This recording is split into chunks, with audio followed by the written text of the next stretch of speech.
বন্ধুদের সাথে আড্ডা দেওয়ার মাঝখানে একটা মেয়ে হঠাৎ করে এসে রবিকে চড় বসিয়ে দিল। রবি সহ সবাই বেশ অবাক হলো। মেয়েটা রবিকে বলল, আর কখনো যদি শুনি পথে কাউকে বিরক্ত করছেন তাহলে আপনার খবর আছে। এই বলে মেয়েটি চলে যেতে লাগলো। রবি কিছু বলছে না, শুধু তাকিয়ে আছে মেয়েটার দিকে। এই প্রথম রবি মেয়েটিকে দেখছে। বেশ সুন্দর মেয়েটি। পাশে থাকা রাশেদ মেয়েটিকে কিছু বলতে যাবে, তার আগেই রবি তাকে থামিয়ে দিল। বেশ মুগ্ধ নয়নে রবি মেয়েটির দিকে তাকিয়ে আছে। রবির মুগ্ধতা কেটে গেলে রাশেদকে বলে, কিরে, মেয়েটিকে? তা তো জানি না, তবে মনে হয় সামিয়ার ফ্রেন্ড। সামিয়ার সাথে এর আগেও একবার দেখছিলাম। সামিয়া? কোন সামিয়া? ফার্স্ট ইয়ারের সামিয়া, ওই যে সুন্দর করে লম্বা করে। ও হ্যাঁ, চিনতে পারছি। এখন যে মেয়েটি আমাকে চর মেরে গেল তার খোঁজ লাগা। কি নাম, কোথায় থাকে, পরিবারের কে কে আছে, তারা কি করে সব। এক্ষুনি খোঁজ লাগাচ্ছি, তুই বস, আমি 10 মিনিটের মধ্যে আসছি খবর নিয়ে। আর হ্যাঁ, আজ থেকে মেয়েটিকে চোখে চোখে রাখবি, কেউ ডিস্টার্ব করলে ছাড়বি না। ঠিক আছিস তো, নাকি এক চরে জ্বর চলে আসলো? জ্বর আসেনি রে পাগলা, হৃদয় নড়ে উঠেছে, প্রেমের বীজ গজানো শুরু হয়েছে। বার এক চরে এত কিছু হয়ে গেল? তুই কখনো প্রেমে পড়িসনি, এসব তুই বুঝবি না। ঠিক আছে, মজনু হতে গিয়ে আবার রাজনীতি যাতে ছাড়তে না হয়। আমি ছাড়লে তুই তো আছিসই। তুই না থাকলে এখানে থাকা পোলাপাইন একটাও থাকবে না। সেসব পরে দেখা যাবে, আগে খোঁজ নে মেয়েটার ব্যাপারে। ওকে। রাশেদ হাঁটতে হাঁটতে কাকে যেন ফোন দিল।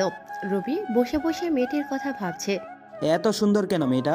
এদিকে মেয়েটি ক্লাসে চলে গেল। ক্লাসে বসে ক্লাস করা শুরু করলো। রবি এখনো বাইকের উপর বসে মেয়েটির কথা ভাবছে। হঠাৎ রবি খেয়াল করলো তাকে চড় মারা মেয়েটি ক্লাস থেকে বের হয়ে কোথায় যেন যাচ্ছে। রবি পাশে থাকা এক ছোট্ট ভাইকে বলল মেয়েটিকে ডেকে আনতে। সে গিয়ে মেয়েটিকে ডাক দিল। মেয়েটি এসে আবার রবিকে বকা দেওয়া শুরু করলো। কি সমস্যা আপনার? সেদিন সামিয়াকে বিরক্ত করছেন, আজ আবার আমাকে ডাকছেন, কি সমস্যা আপনার? মেয়েটির কথা শুনে রবি যেন আকাশ থেকে পড়ল। আজ পর্যন্ত এত মেয়ে তাকে প্রপোজ করেছে, সবগুলোকে সে ইগনোর করেছে। আর এই মেয়ে বলে রবি নাকি সামিয়াকে ডিস্টার্ব করছে। রবি অবাক হয়ে মেয়েটির দিকে তাকিয়ে আছে। কি হলো, কথা বলছেন না কেন? এখন দেখিয়ে দিলাম, তাই লজ্জা লাগছে না? সামিয়াকে বিরক্ত করার সময় লজ্জা করেনি? এবার রবি মুখ খুলল। তোমার নাম কি? আমার নাম জেনে আপনার কোনো কাজ নেই, শুধু জেনে রাখুন সামিয়ার আশেপাশে যাতে আপনাকে আর না দেখি। তোমার কোথাও ভুল হচ্ছে মনে হয়। আমার একদম ভুল হচ্ছে না, আমি ভালো করেই জানি আপনি ছিলেন। আচ্ছা মানছি আমি ছিলাম, তোমার নাম কি? রাশেদ হঠাৎ পেছন থেকে বলল, ওর নাম রাতিকা, বাবা রাজনীতি করে, বর্তমান চকরিয়া উপজেলার মেয়র। এর পাশাপাশি 2 নাম্বারিও করে ওর বাবা। মা নেই, চক্রান্ত করে তার মাকে মেরে ফেলা হয়েছে। আর রাধিকা 2 বছর আমেরিকায় ছিল, গত 2 মাস হলো দেশে আসছে। 3 দিন পর ওর বাবার জন্মদিন, তাই সে দেশে আসছে আর এখানেই ভর্তি হয়ে গেছে। রাশেদের কথা শুনে রাধিকার চোখ জোড়া কপালে উঠে গেল। এত অল্প সময়ে এত খোঁজ কিভাবে নিল? রবি রাধিকাকে বলল, কি রাধিকা, নাম বলতে এত সমস্যা কেন? না মানে, মাত্র 50 মিনিটও হয়নি, তার মধ্যে আমার ব্যাপারে এত কিছু জেনে গেলেন? আমি মানুষটা এমনই, আমার কাজগুলো সময়ের থেকে দ্রুত চলে। রবি রাধিকার সাথে কথা বলছিল, সেখানে সামিয়া এলো। রাধিকাকে বলল, কিরে, তুই এখানে কি করিস? তুই বলেছিলি না তোকে ডিস্টার্ব করছে, তাই 1 ঘন্টাও হয়নি চর মারলাম। এখন আবার আমাকে ডেকে আনছে, সাহস অনেক বেশি, তাই আমিও দেখতে এলাম কি বলে। রাধিকার কথা শুনে সামিয়া অবাক হয়ে গেল। রাধিকাকে বলল, এটা তুই কি করলি? আমি রবি ভাইয়ের কথা বলিনি। হ্যাঁ, তুই নাম বলিসনি তো কি হয়েছে? বললি তো, কালো শার্ট কালো প্যান্ট।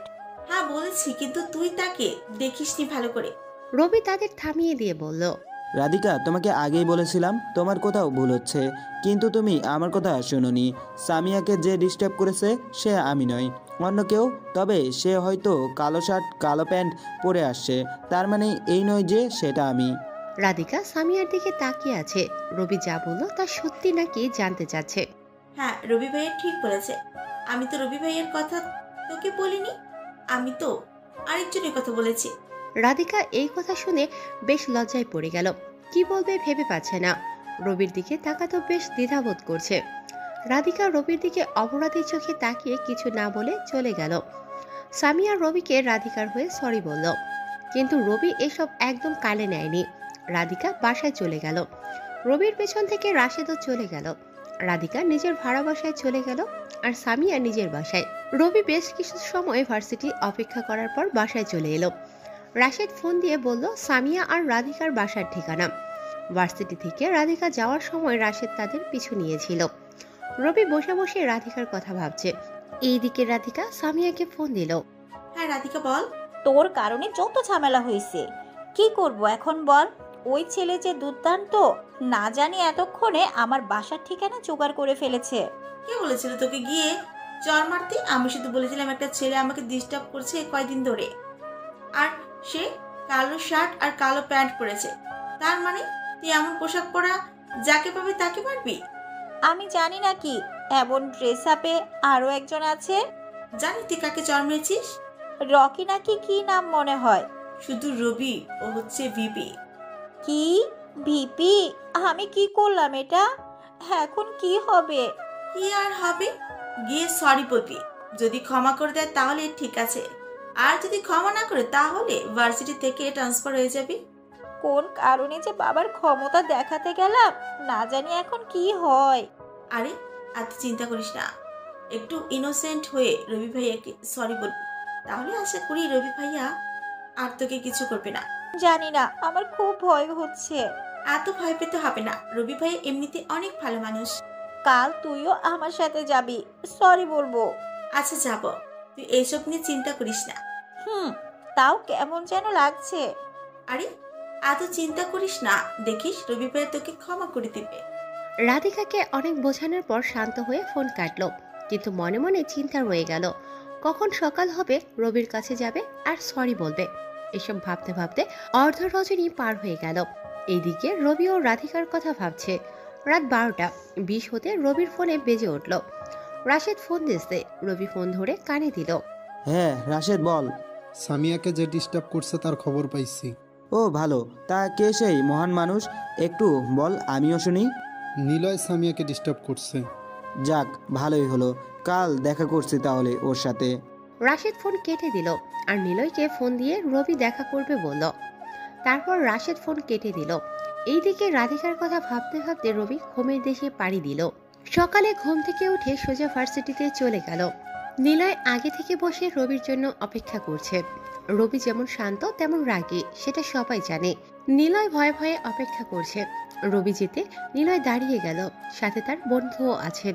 রবি গিয়ে দাঁড়াতে নিলয় রবির সামনে এলো। আসসালামু আলাইকুম ভাই।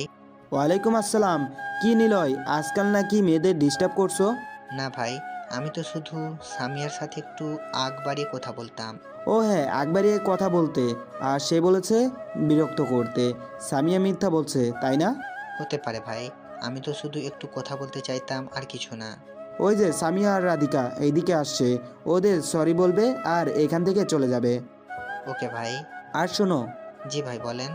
ওদের আর ডিস্টার্ব করবে না, যদি ডিস্টার্ব করো তো। না ভাই, ভুলেও সামনে যাব না, আপনি বলছেন না। এটাই ভালো। সামিয়া আর রাধিকা রবির সামনে এলো। পাশ থেকে নিলয় সামিয়াকে সরি বলল আর রাধিকা রবিকে সরি বলল।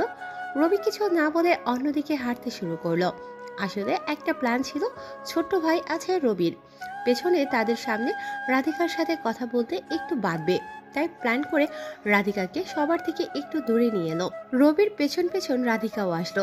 রবি কিছুটা গিয়ে থেমে গেল। রাধিকা রবির সামনে দাঁড়ালো। আসলে কাল রাত থেকে আমার ভালো করে ঘুমটাও হয়নি। আপনার সাথে কি একটা অন্যায় করে ফেলেছি আমি। রাধিকা কথাগুলো কিছুটা ভয় নিয়ে বলছিল। এবার রবি মুখ খুলল। দেখো, প্রথমত তুমি জেনে এমনটা করনি, আর এটা একটা সাহসিকতার কাজ। সেটা হয়তো তুমি ভুল মানুষের সাথে দেখিয়েছো, তবে সেদিক থেকে ভালোই হলো। কি ভালো হলো? দেখো রাধিকা, আমি ঘুরিয়ে কথা বলতে লাইক করি না, যা বলি সোজাসাপটা বলি। এই প্রথম শুনলাম কোনো রাজনীতিবিদ সোজা কথা বলে। দেখো, আমি পার্সোনাল লাইফ আর প্রফেশনাল লাইফ আলাদা করে দেখতে পারি, সেই হিসাবে এখন পার্সোনাল লাইফ থেকে কথাগুলো বলতে চাই। ঠিক আছে, বলুন। দেখো, তুমি বিশ্বাস নাও করতে পারো, কাল তুমি যখন হঠাৎ এসে আমাকে চড় মারলে আমার ভীষণ রাগ হয়েছিল, কিন্তু যখন তোমার মুখটা দেখলাম সব রাগ যেন নিমিষেই হারিয়ে গেল। এক কথায়, প্রথম দেখায় আমি তোমাকে ভালোবেসে ফেলেছি। তুমি বলতে পারো প্রথম দেখায় ভালোবাসা যায় নাকি, কিন্তু আমি কেন জানি না প্রথম দেখাতে তোমাকে ভালোবেসে ফেলেছি। এখন তুমি কি আমাকে ভালোবাসবে? আমি আপনার কথায় কিছু বুঝতে পারছি না। দেখো, তোমাকে এখনই উত্তর দিতে হবে এমন কথা নেই, চাইলে ভেবে তারপর বলতে পারো। তবে আমি আশা রাখবো তুমি হ্যাঁ বলবে। তাহলে আমি এখন আসি। যাও, তবে তোমার নাম্বারটা দিয়ে যাও। নাম্বার কেন আবার? তুমি ভালো করে জানো তোমার নাম্বার নেওয়া কয়েক মিনিটের ব্যাপার, আমি চাই সেটা তুমি নিজে থেকে দাও। ওকে নেন। রাধিকা নিজের নাম্বার রবিকে দিল। তারপর রাধিকা চলে গেল। রবি তারপর ছেলেদের সামনে এসে দাঁড়ালো। আজ রবির ক্লাস ঘুরে দেখতে মন চাইছে। সব ক্লাস ঘুরে দেখলো। শেষে রাধিকার ক্লাসে গেল। দেখলো পড়াশোনা রাধিকা ভালোই করে। সেদিনের মতো ভার্সিটির ছুটি হয়ে গেল। রাতে রবি বসে বসে রাধিকার কথা ভাবছে। রাধিকাকে কিভাবে পটাবে সেটাতেই চিন্তা রবির। হঠাৎ মনে হলো রাধিকাকে ফোন দিলে খারাপ হবে না। যে ভাবা সেই কাজ। ফোন দিল কিন্তু ধরলো না। দ্বিতীয়বার ফোন দিতে ধরলো। কি ব্যাপার, এত ফোন দিচ্ছেন? ফোন ধরছি না, সেটার কারণ তো বুঝতে হবে। রাধিকা, আমি রবি বলছি। আপনি? সরি, আসলে আমি চিনতে পারিনি। সমস্যা নেই, কি করছিলে? বসে আছি। আপনি? তোমার কথা ভাবছিলাম। আচ্ছা, এত রাতে ফোন দিয়ে ডিস্টার্ব করলাম না তো? না না, ডিস্টার্ব হবো কেন? সমস্যা নেই, বলুন। তো আমার ব্যাপারটা ভাবলে তো? দেখুন, আমি কেন জানি না আপনাকে ভালোবাসতে পারবো না। তোমার কোনো সমস্যা হলে আমাকে বলতে পারো, সেটা আমি সমাধান করব। আপনি আমাকে ভালোবাসেন, তার মানে এই নয় আমাকেও ভালোবাসতে হবে। তার মানে তুমি আমাকে ভালোবাসতে পারবে না? ক্ষমা করবেন, আমি পারবো না। আশা করি আপনি আমাকে জোর করবেন না। তুমি কি আরেকবার ভেবে দেখতে পারো না? আমি খুব ভালো করে ভেবে তারপর বলছি। আশা করি আপনি আমার পথে বাধা হবেন না। রবি উপরের দিকে তাকিয়ে এক দীর্ঘশ্বাস নিল আর বলল, ঠিক আছে, আমি তোমার পথের বাধা হব না। তবে তুমি যেদিন আমাকে ভালোবাসবে সেদিন আমি তোমাকে চাইবো। রাধিকাকে আর কিছু বলতে না দিয়ে রবি ফোন কেটে দিল। রাধিকার এমন আচরণে রবি কষ্ট পেল। পরদিন ভার্সিটিতে গিয়ে বাইকের উপর শান্তভাবে বসে আছে। রবি একটু বেশি শান্ত হয়ে আছে দেখে একদম মনে হচ্ছে না সে ভার্সিটির ভিপি। রাশেদ এই মন খারাপের কারণ জানতে চাইল। তারপর রবি রাধিকার সাথে রাতে কথা হওয়ার সব বলল।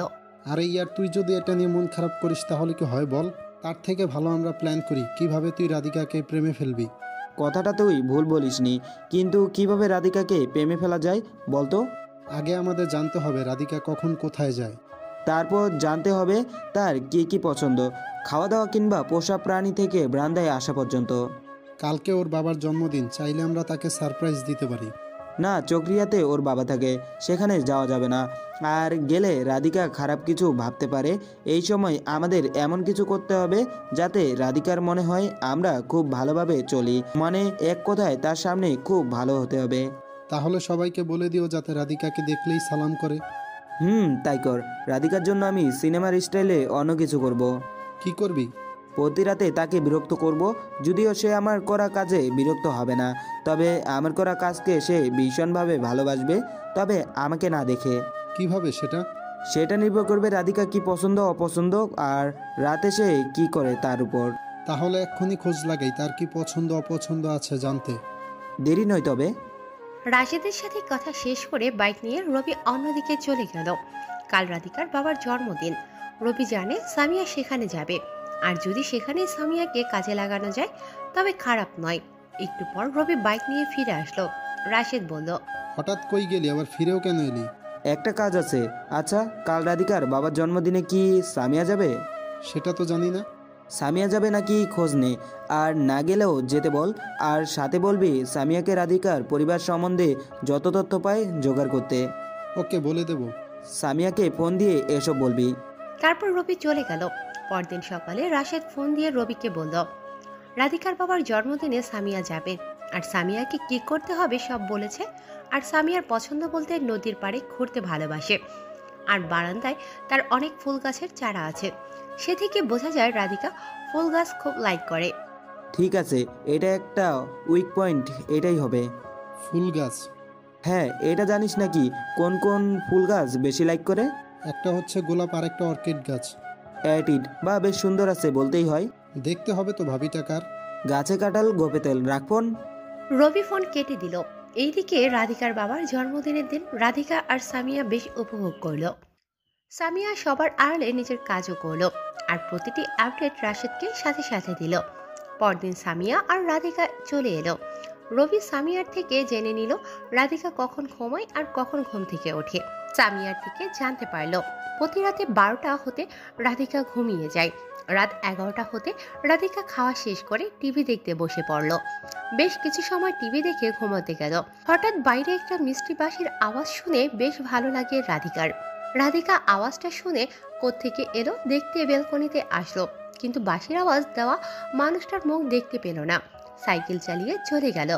পরপর আরও 3 দিন এমন হলো, কিন্তু রাধিকা সে মানুষটাকে দেখতে পেল না। আজ রাতেও অপেক্ষা করছে কখন সে সাইকেলওয়ালা আসবে আর বাঁশি বাজাবে। রাত 11টা বেজে গেল। রাশেদকে ফোন দিল রবি। রবি বল। এতদিন ধরে দেখছি রাধিকাকে ওই উপায়ে কিছু করা যাচ্ছে না, এখন কি করি বলতো? আসলে কি এখনো রাধিকা তোর সেই বাঁশির আওয়াজ শুনেনি, নাকি চুপচাপ শুনে? সেটা তো জানি না। তাহলে আজ একটা কাজ কর, প্রতিদিন তো 12টায় যাস, আজ আরও 10 মিনিট পরে যাবি। যদি ততক্ষণে ঘুমিয়ে যায়? যদি ততক্ষণে ঘুমিয়ে যায় তাহলে মনে করবি তোর বাঁশির আওয়াজ তার কানে পৌঁছালো, মনে যাচ্ছে না। আর যদি তোর বাঁশির আওয়াজ শুনে বাইরে আসে তাহলে মনে করবি সে লাইনে চলে আসছে। ওকে, দেখি তোর এই টেকনিক কতটা কাজে দেয়। তা তো জানি না, তবে আমার মনে হয় কাজ দেবেই। ওকে, রাখছি তবে। রবি ফোন কেটে দিল। প্রতিদিনের মতো সাইকেল নিয়ে বের হলো। রাধিকার বাসার চারিপাশে ঘুরে দেখলো, তবে এখনো বাঁশির বাজায়নি। 12টা 10 হতেই রবি প্রতিদিনের মতো বাঁশি বাজিয়ে চলে গেল। পেছনে ঠিক রাশেদ ছিল। কতটা কাজ হয় দেখার জন্য রাশেদকে নিয়ে এসেছে। রবির বাঁশির আওয়াজ শুনে রাধিকা দৌড়ে বের হলো। এতক্ষণ তো সে চিন্তায় ছিল বাঁশিওয়ালা কখন আসবে, দেরি হয়ে যাচ্ছে, তাও আসে না। এক প্রকার ভয় ছিল। রবির বাঁশির আওয়াজ শুনে রাধিকা এক হাসি দিল। রাশেদ নিচ থেকে যাওয়ার সময় রাধিকা দেখে ফেলল। উপর থেকে রাধিকা রাশেদকে ডাক দিল। রাশেদ ভাই, এত রাতে আপনি কই যান? রাশেদ নিচ থেকে বড় করে বলল, কোথাও না, এমনি হাঁটতে বের হয়েছি। একটু আগে যে একটা সাইকেল নিয়ে একটা ছেলে গেল, তাকে কি দেখেছেন? দেখছি, কিন্তু চেহারা দেখিনি, ক্যাপ পরা ছিল তো তাই। কেন, কোনো সমস্যা? না, আসলে ছেলে খুব সুন্দর বাঁশি বাজায়। আচ্ছা, আমি আসি, কোনো সমস্যা হলে জানাবে। ঠিক আছে। রাশেদ তো মনে মনে সেই খুশি, তার টেকনিক কাজ দিয়েছে। রাশেদ সেখান থেকে চলে এলো। পাশের চেয়ারে দোকানে রবির রাশেদের জন্য অপেক্ষা করছেন। কতটা কাজ হলো রাশেদের থেকে জানতে বলে। একটু পর রাশেদ এলো আর রাধিকার সাথে হওয়া সব কথা বলল। রবি তো সেই খুশি, কিন্তু রাধিকাকে কখনো বুঝতে দেওয়া যাবে না ওটা রবি ছিল। রাতে এসে রবি ঘুমিয়ে গেল। সকালে ভার্সিটি গেল। রাধিকা আর সামিয়া একসাথে ক্লাসের দিকে যাচ্ছে। রাশেদ রবির কথায় সামিয়াকে ডাক দিল। সামিয়ার সাথে রাধিকাও এলো। রাশেদ সামিয়াকে একটু সবার থেকে আলাদা জায়গায় নিয়ে গেল। সামিয়ার হাতে একটু হলুদ খাম দিয়ে বলল সেই খামটা সামিয়ার কাজের জন্য। সামিয়া জিজ্ঞেস করছিল সেখানে কি আছে, কিন্তু রাশেদ বলেনি। খামটা বাসায় গিয়ে খুলতে বলল। এদিকে রাধিকা রবির সামনে দাঁড়িয়ে আছে আর রবি অন্যদিকে তাকিয়ে আছে। রবি রাধিকাকে ইগনোর করছে যেন রাধিকা রেগে যায় আর রবিকে কিছু বলে। রবির এমন ইগনোর করা দেখে রাধিকা বলল, কি ব্যাপার, আমাকে ইগনোর করছেন মনে হচ্ছে? রাধিকার কথা শুনে রবি না শোনার ভান করছে। রাধিকা আবার বলল, আপনাকে কিছু বলছি আমি। রবি এবার তার পেছনে থাকা ছেলেদের দিকে তাকিয়ে আবার রাধিকার দিকে তাকালো আর বলল, তুমি আমাকে কিছু বলছো? তো অন্য কাউকে বলছি নাকি? না, পেছনে তো অনেকেই আছে, তাই বুঝতেছি না কাকে বলছো। রাজনীতি না করে ভালো অভিনয় করতে পারতেন। আচ্ছা, আপনার রাজনীতির প্রতি এত রাগ কেন? আমি দেখছি আমার বাবাকে রাজনীতি করতে, সেই হিসাবে রাজনীতি কেমন তা আমি কিছুটা জানি। তোমার বাবার মতো রাজনীতি আমি করলে এই শহরে এতদিনে 10টা বাড়ি থাকতো আমার। বেশ কম সবাই এমনই। সবাই করে না, এই যে দেখো, আমি কখনো 2 নাম্বারই করিনি, হলপ করে বলতে পারি। হয়েছে, আমি তর্ক করতে আসিনি। কেন ডাকছে সামিয়াকে? আমি কখন ডাকলাম? রাশেদ তো আপনার কথাই ডাকছে। সেটা তো দেখাই যাচ্ছে, স্বামীর সাথে কথা কে বলছে। সামিয়া রাশেদের সাথে কথা শেষ করে এলো। রাধিকাকে নিয়ে ক্লাসে চলে গেল। খামটা সামিয়ার হাতেই আছে। রাধিকা যেতে যেতে সামিয়াকে জিজ্ঞেস করলো এটা কিসের খাম, কিন্তু সামিয়া তো জানে না, তাই সে জানে না বলল। দুইজন ক্লাসে চলে গেল। রবি ফুল গাছ নিতে গেল। সেখানে একটা মাত্র অর্কিড গাছ আছে। রাধিকাও অর্কিড গাছের জন্য এলো। একটা মাত্র অর্কিড গাছ কে নেবে চিন্তায় পড়ে গেল। শেষে রবি রাধিকাকে বলল, তোমার লাগলে এটা তুমি নিয়ে যাও। কিন্তু আপনারও তো লাগবে। হ্যাঁ, আমার লাগতো, সমস্যা নেই, পরে কোনো সময় আমি নিয়ে যাব। এটা তুমি নিয়ে যাও। সত্যি আপনি পরে নিতে পারবেন তো? হ্যাঁ, নিতে পারবো। তোমার ব্রান্দায় এই গাছটা রেখো, খুব সুন্দর দেখাবে। আপনি লুকিয়ে আমাকে দেখেন নাকি? আমি দেখি না, বরং তুমি আমাকে দেখার চেষ্টা করো। মোটেও না। আমি কেন আপনাকে দেখতে যাব? তাও ঠিক। আচ্ছা, এই আর্কিড তুমি নাও, চললাম আমি। এই বলে রবি হাঁটা শুরু করলো। পেছন থেকে রাধিকা ডাক দিল, এই যে শোনেন। আবার কি? ধন্যবাদ। আসি তবে। রবি রাধিকাকে এখনো একটু ইগনোর করলো, যাতে সে রবির প্রতি আকৃষ্ট হয়। রাধিকা তো মনে মনে বলছে তাকে এত ইগনোর করছে কেন। রাধিকাকে রেখে রবি চলে এলো। এটাও একটা প্ল্যান ছিল। সামিয়ার থেকে জেনেছে রাধিকা আজ অর্কিড গাছের জন্য আসবে, আর রবি সেটা কাজে লাগালো।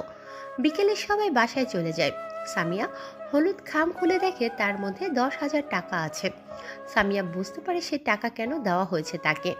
আবারও রাত 12টা 10 পর্যন্ত অপেক্ষা করছে রাধিকা, কিন্তু এখনো সেই বাসিওয়ালা আসছিল না। প্ল্যানিং করছে রবি আজ আরো 10 মিনিট পর যাবে। রাধিকাও অনেকক্ষণ অপেক্ষা করে সেই বাঁশির আওয়াজ না পেয়ে শুয়ে পড়ল। হঠাৎ বাঁশির আওয়াজ শুনে রাধিকা এক লাফে শোয়া থেকে উঠে গেল। বারান্দায় এসে দেখে বাঁশিওয়ালা বাঁশি বাজাতে বাজাতে চলে যাচ্ছে। রাধিকা প্ল্যানিং করলো, আজ তো দেখলাম না, কাল ঠিকই দেখবো, প্রয়োজনে রাস্তায় গিয়ে দাঁড়িয়ে থাকবো। পরের দিন তাই করলো। রাধিকা আগে থেকে রাস্তায় গিয়ে দাঁড়িয়ে থাকলো। রবি বাঁশি বাজিয়ে যেতেই রাধিকা সামনে চলে এলো। রাস্তায় রাধিকাকে পথ আটকাতে দেখে রবি সাইকেল নিয়ে উল্টো পথে যেতে শুরু করে। রাধিকার হাতে ধরা না দিয়ে রবি এক সময় চলে গেল। রাধিকা পথ চেয়ে থাকলো। কিছু সময় পর রাধিকা বাসায় ঢুকে গেল।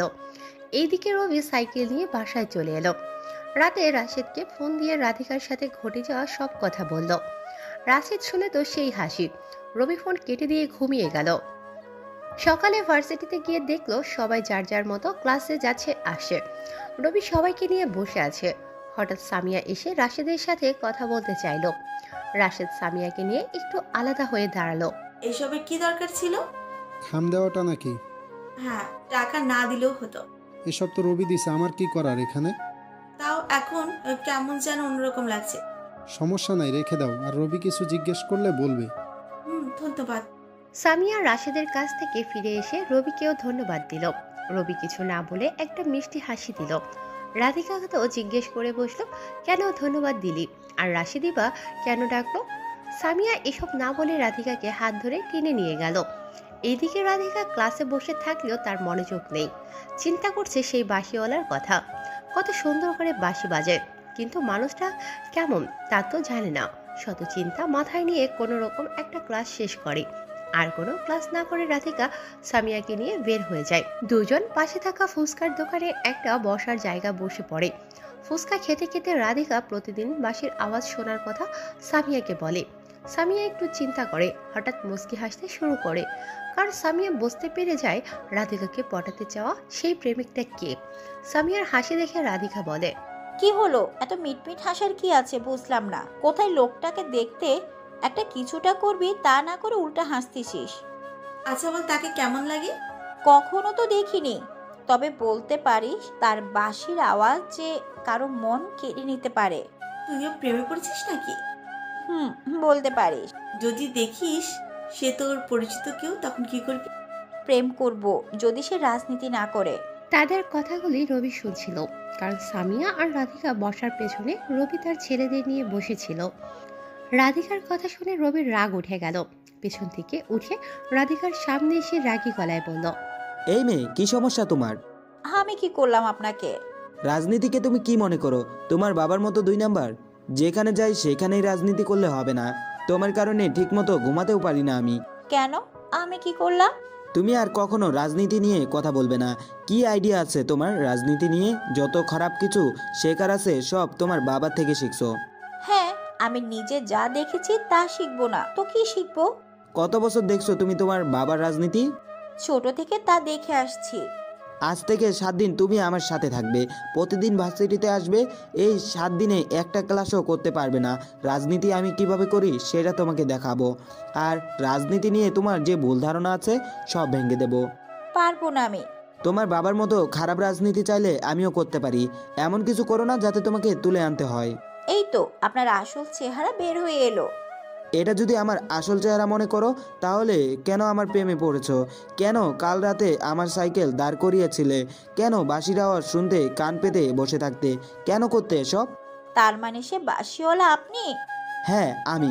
রাজনীতি ছাড়া আমি তোমার কাছে একজন প্রেমিক হতে চেয়েছি, কিন্তু তুমি তুমি তা করতে দিলে না। সবখানে রাজনীতিকে লাঞ্ছিত করছো। কেন? তোমার এই ভুল ধারণা আমি ভেঙে দেব। এখন থেকে 24 ঘন্টা তুমি আমার নজরে থাকবে।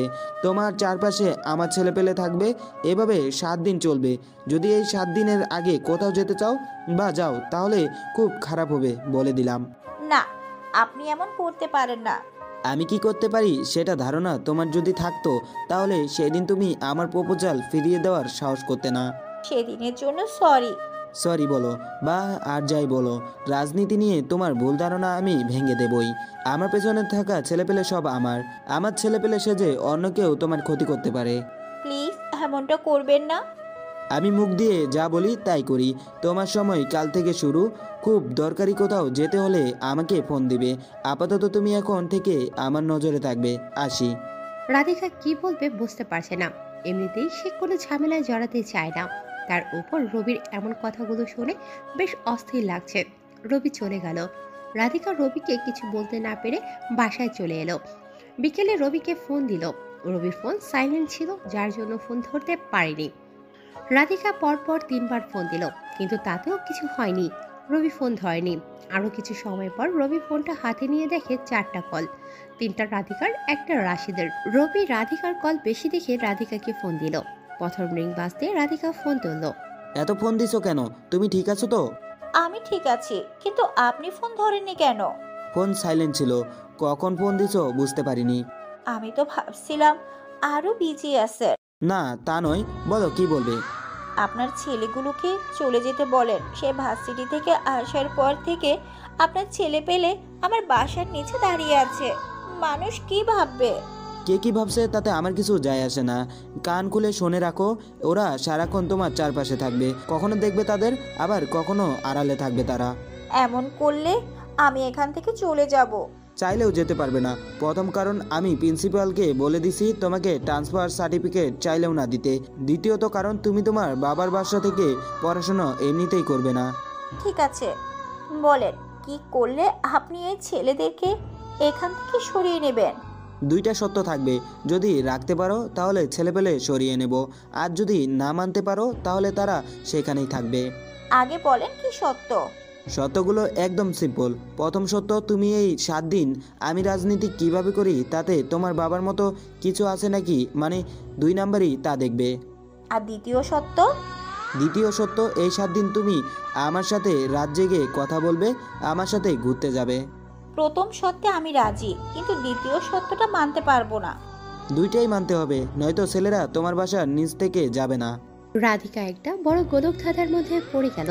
কি করবে বুঝতে পারছে না। ছেলেগুলোকে সরিয়ে নেওয়ার জন্য হলেও রবির সাথে রাজি হতে হয়। অনেক ভেবে রাধিকা বলল, ঠিক আছে, আমি 2টা সত্যই মানবো, তবে এই ছেলেগুলোকে এক্ষুনি এখান থেকে সরিয়ে নেন।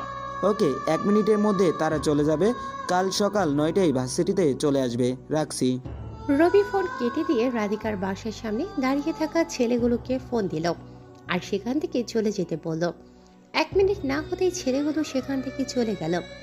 রাধিকা ছেলেগুলোর চলে যাওয়া দেখে একটা স্বস্তির নিঃশ্বাস ফেলে। রবি এবার রাশেদকে ফোন করে। বেশ কিছু সময় দুজন কথা বলে। প্রিন্সিপাল থেকে জানতে পারে ভার্সিটিতে কোনো রাজনৈতিক নেতা আসবে আর রাশেদের সেসব সামলাতে হবে। রবি তেমন সময় দিতে পারবে না। ফোন কেটে একটা স্বস্তির নিঃশ্বাস ফেলে। তারপর রবি ছাদে যায়, একটা সিগারেট ধরায়। সিগারেটে একটা করে টান দেয় আর শত কিছু ভাবে। প্রতিটা সিগারেটের টানে এমন কত কথা ভাবতে ভাবতে সিগারেট খাওয়া শেষ হয়। তারপর রবি ছাদ থেকে নেমে আসে। রাতে খেয়ে ঘুমিয়ে পড়ে। সকাল 9টায় রাধিকার ফোনের আওয়াজে ঘুম ভেঙে যায়। ঘুম ঘুম চোখে রবি ফোন ধরে। কি হলো? আপনি কই? আমাকে 9টায় আসতে বলছেন, এখন আপনি কই? রবি ফোনের স্ক্রিনে তাকিয়ে দেখে 9টা বেজে গেছে। রবি এক লাফে ঘুম থেকে উঠে যায়, রাধিকাকে বলে, তুমি 10 মিনিট দাঁড়াও, আমি এখনই আসতেছি। আচ্ছা, তাড়াতাড়ি আসেন। রবি ফোন কেটে দিয়ে তাড়াতাড়ি ফ্রেশ হয়ে রেডি হতে যায়। নাস্তা না করেই রবি তাড়াতাড়ি বাইক নিয়ে ভার্সিটিতে চলে যায়। দেখে রাধিকা বসে আছে আর সাথে সামিয়াও। রবি তাড়াতাড়ি তাদের কাছে গিয়ে বলে, সরি আমার মনে ছিল না আজ থেকে তুমি আমার সাথে থাকবে। সামিয়া পাশ থেকে রবিকে আর রাধিকাকে বলল তাদের দুজনকে থাকতে। সামিয়া চলে যেতে চায়। রবি সামিয়াকে নাস্তা করছে নাকি জিজ্ঞেস করে, যদি না করে রবির সাথে গিয়ে করতে বলে, কিন্তু সামিয়া নাস্তা করেছে তাই রবির সাথে যায়নি। সামিয়া একা ভার্সিটির রুমের দিকে চলে যায়। অনেকে এসেছে এই সময়টুকুতে। রবি রাধিকাকে বলে নাস্তা করছে কিনা। রাধিকাও নাস্তা করেছে বলল। রবি বলল, ঠিক আছে চলো তাহলে। কোথায় যাব? আমার সাথেই তো যাবে, ভয় পাচ্ছ নাকি? তা নয়, কিন্তু কই যাব আপনার সাথে? অনেক খিদে লাগছে আমার, চলো আগে গিয়ে কিছু খেয়ে নিই, তারপর আজ সারাদিন বাইক নিয়ে দুইজন ঘুরবো। প্রথমত আমি খেয়েছি, এখন আর খেতে পারবো না। আপনি খেয়ে আসুন। আমি তোমাকে ছাড়া খেতে পারবো না, চলো তো। রাধিকা যেতে না চাইলেও রবি জোর করে রাধিকাকে নিয়ে যায়। রাস্তার অপর পাশে রেস্টুরেন্ট আছে, তাই রবি বাইকটা ভার্সিটিতে রেখে রাধিকাকে নিয়ে রেস্টুরেন্টের পেছনের দিকে একটা টেবিলে গিয়ে বসে। রাধিকাকে অর্ডার করতে বলে, কিন্তু সে তো কিছুই খাবে না। পরে রবি অর্ডার করলো। একটু সময় পর সব রেডি। অনেকগুলো খাবার একসাথে অর্ডার করলো দেখে রাধিকা বলল, এতগুলো একসাথে কেন? আরও আনতে বলবো নাকি? রাধিকা রবির দিকে এক বিরক্তিকর চোখে তাকিয়ে কিছু না বলে চুপচাপ বসে আছে। রবি রাধিকার চুপ থাকা দেখে বলল, কি রাগ করছো কেন? আরে এসব আমাদের দুজনের জন্য। আমি খাবো না, আপনি খান। প্রথমত আমি এতগুলো খাবার খেতে পারবো না, আর তোমাকে খাওয়ার জন্য এখানে নিয়ে আসছি। আমি খাবো আর তুমি বসে বসে দেখবে, এমনটা কিন্তু নয়। এত বিরক্ত করেন কেন বলুন তো? বললাম তো খাবো না। বললাম তো খেতে। আমি খেয়ে আসছি। এখন অল্প কিছু হলেও খাও তো। এবারও রবির জোড়াজুড়িতে হার মানতে হলো রাধিকাকে। অল্প করে খেলো রাধিকা। রবি বলল, কাল থেকে যাতে আর খেয়ে না আসে। রাধিকা কিছু না বলে চুপচাপ বসে রইল। খাওয়া শেষ করে দুজন আবারও ভার্সিটিতে চলে এলো। রাধিকাকে বাইকের পিছনে উঠতে বললে রাধিকা ইতস্তত বোধ করে। পড়ে উঠে কিন্তু রবিকে একদম স্পর্শ না করে ফাঁকা রেখে বসেছে। রবিও একটু জোরে বাইক টান দিল। সাথে সাথে রাধিকা রবির কাঁধে হাত রাখে। শক্ত করে ধরো, নয়তো পড়ে যাবে। রাধিকা কিছু না বলে রবিকে এমন করে ধরলো যাতে রবি ব্যথা পায়। সাথে সাথে রবি বলে, এত জোরে ধরলে কেন? আপনিই তো ধরতে বললেন। হ্যাঁ ধরতে বলেছি, কিন্তু তার মানে এত জোরে ধরতে বলিনি যাতে আমি ব্যথা পাই। আচ্ছা ঠিক আছে। রবি আবারও বাইক চালাতে লাগলো। পেছনে রাধিকা তো মনে মনে সেই হাসি। অন্তত রবিকে বিরক্ত করতে পারছে ভালো। একটু সময় বাইক চালিয়ে রবি ভার্সিটি থেকে বের হওয়ার অন্য একটা পথে গিয়ে বাইক থামালো। সেখানেও 4-5 জন ছেলে আছে। একজনে গাছের সাথে বেঁধে রেখেছে। রবি গিয়ে দাঁড়াতে একটা ছেলে বলল, ভাই, এই সেই ছেলে যে তনিমাকে অ্যাসিড মারার হুমকি দিয়ে দিছে। ছেলেটার কথা রাধিকাও শুনল। আর কি হচ্ছে সব মনোযোগ দিয়ে দেখা শুরু করলো। রবি ছেলেটার কাছে গিয়ে বলে, কি নাম রে তোর? পেছন থেকে একজন বলে উঠল, ভাই ওর নাম নাকি সাইম। রবি তাদের বলল, আমি তোদের জিজ্ঞাসা করিনি ওর নাম কি, সেটা ওর থেকে শুনতে চেয়েছি। রবি সাইমের দিকে তাকিয়ে আবার তার নাম জিজ্ঞেস করলো। সাইম কাঁপা কাঁপা গলায় তার নাম বলল। এসিড কেন মারতে চেয়েছিস? সরি ভাই, ভুল হয়ে গেছে, আর এমন হবে না, মাফ করে দেন। আমি যদি তোকে মাফ করি তাহলে আমার পাপ হবে। বল কেন এসিড মারার হুমকি দিলি? পেছন থেকে আরেকজন বলল, ভাই, শুধু হুমকি নয়, অ্যাসিড মারার জন্য আজকে অ্যাসিড আনছিল। রাস্তায় আমরা তনিমাকে দৌড়াতে দেখে তার কাছে যাই। আমাদের দেখে সাইম পেছনে পালাই। তনিমা আমাদের কথা বলে আর অ্যাসিডের কথা বলে। আমরা সেখানে সময় মতো না গেলে প্রকাশ্য রাস্তায় তনিমাকে অ্যাসিড মেরে দিত। ও হ্যাঁ বুঝলাম, কাহিনী আছে এখানে। রবি সাইমকে আবার জিজ্ঞেস করলো, কেন এসিড মারতে চেয়েছিস তামিয়াকে? আমি ওকে পছন্দ করি, ভালোবাসার কথা বললে সে আমাকে চর মারে, তাই রাগে।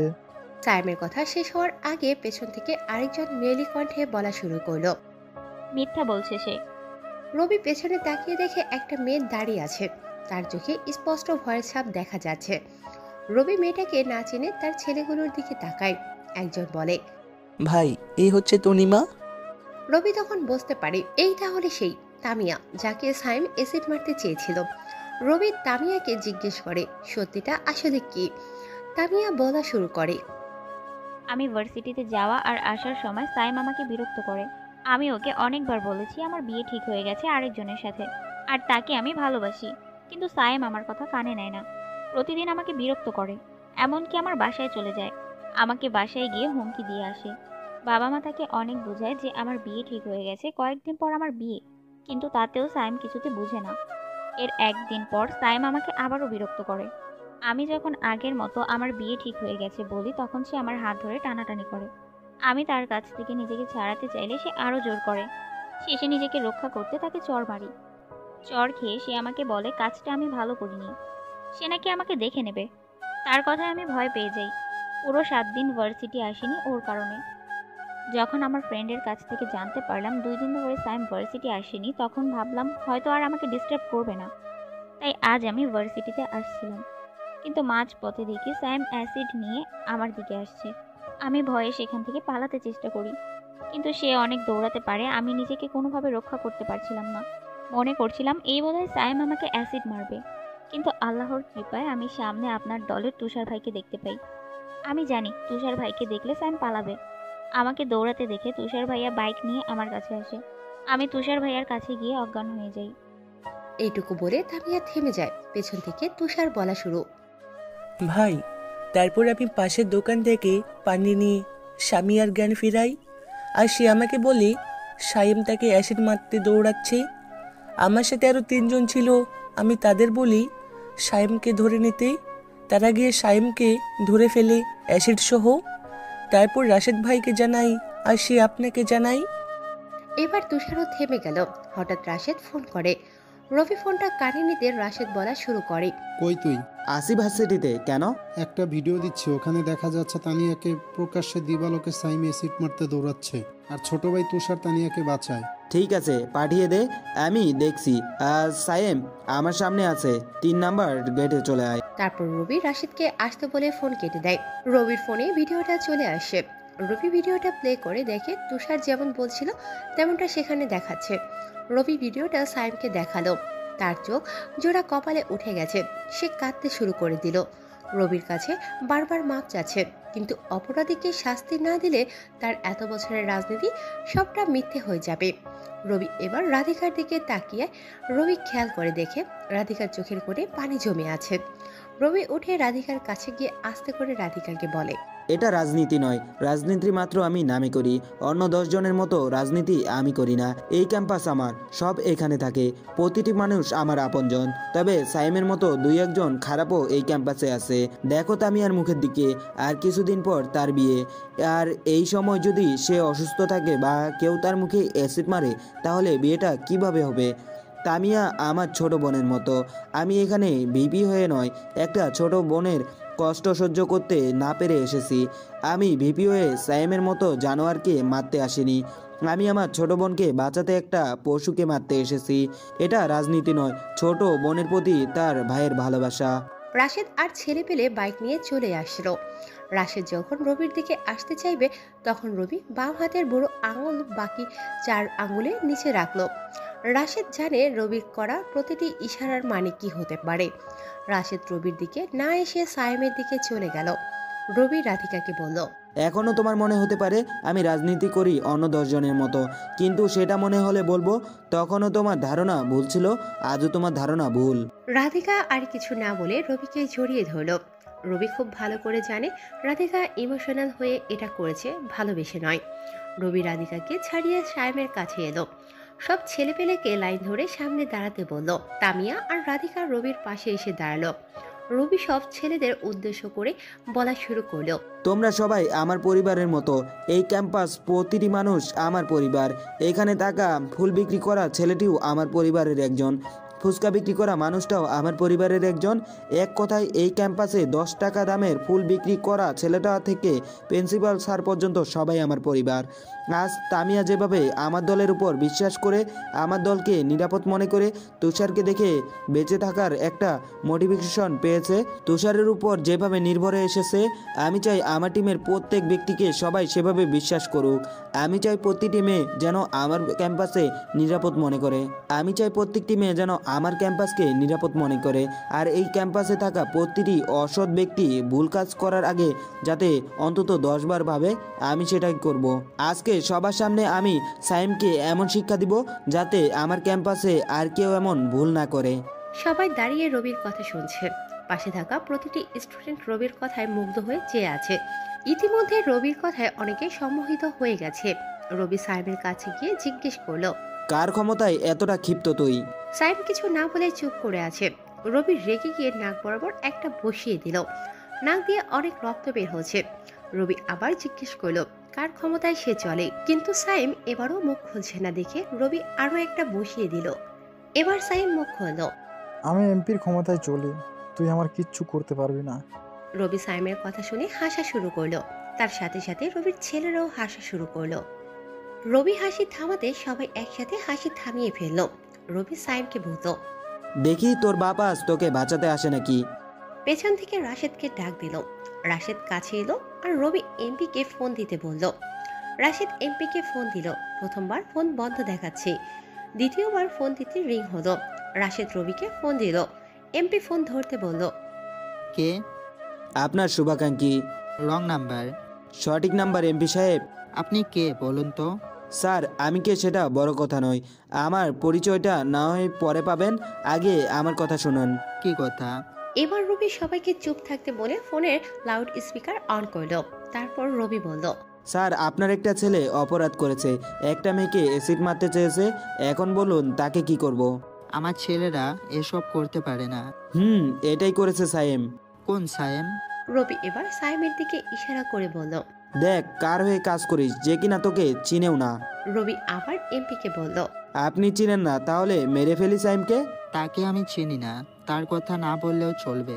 ফোন রাখছি। এই বলে এমপি ফোন কেটে দিল। রবি সাইমকে বলল, দেখ কার জন্য কাজ করিস, সে নাকি তোকে চিনেও না। সে যখন আমাকে বাঁচাতে আসেনি, তাকেও আমি বাঁচতে দেব না। তাদের সব প্ল্যান বলে দেব আমি। তুই কি জানিস তা আমি আগে থেকে জানি। না ভাই, জানেন না, অনেক কিছু জানেন না। তুই যা জানিস তার থেকে বেশি জানি। দেখি বল তুই কি জানিস। এই ক্যাম্পাসে এমপি ড্রাগসের বিজনেস করতে চায়। তুই কি মনে করিস আমি এসব জানি না? তাহলে আমি বলি, তুই শোন, তুই তামিয়াকে কখনো ভালোবাসিস নাই। এমপির কথায় তুই তামিয়াকে অ্যাসিড মারতে চেয়েছিস, শেষে ফায়দা হতো এমপির। তার কথায় তুই তামিয়াকে অ্যাসিড মারতি, আর আমার ক্যাম্পাসের সবাই সেটা নিয়ে আন্দোলন শুরু করত।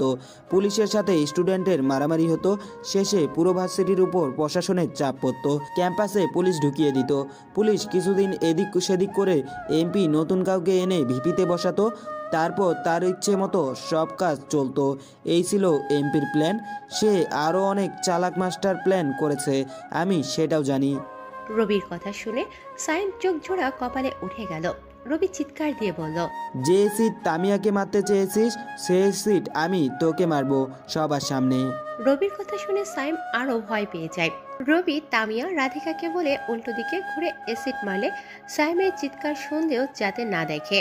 পুলিশকে দিয়ে দেন, তাহলেই তো হয়। তোমার পুলিশ কিচ্ছু করবে না, এমপির কথায় সব করে। যে ছেলেটা পুলিশের চাকরি নেওয়ার সময় এমপির কথায় পেল চাকরি, এমপির সুপারিশে চাকরি পেল, সে আর যাই করুক এমপির কথার বাইরে কাজ করবে না। আমাদের দেশের পুলিশের সব চাকরি কোনো এমপি মন্ত্রীর কথাই হয়, আর চাকরি পাওয়ার পরে তারা এমপি মন্ত্রীর কথাই ওঠা বসা করে। তারা ভুলে যায় এই চাকরিটা দেওয়া হয়েছে আইন প্রতিষ্ঠা করতে, কোনো এমপি মন্ত্রীর অর্ডার শুনতে নয়। আমার মতো পুলিশ কিছু করবে না মানে? কথার কথা বললাম সেটা শোন। এমপি খুব চালাক, সাইমকে যখন আমরা পুলিশের হাতে তুলে দেব তখন এমপি ঠিকই ছাড়িয়ে নেবে। এখন নাচেনার ভান করছে, কারণ যাতে সাইমকে ছেড়ে দিই আমরা। রাধিকা আর তামিয়া, তোমরা এর চিৎকার শুনতে পাবে, কিন্তু ওর মুখের দিকে তাকাতে পারবে না, উল্টো দিকে ঘুরে দাঁড়াও। রবি ধমকে সুরে বলার সাথে সাথে দুজন উল্টো দিকে ঘুরে দাঁড়ায়। রবি রাশেদকে অ্যাসিডগুলো আনতে বলে।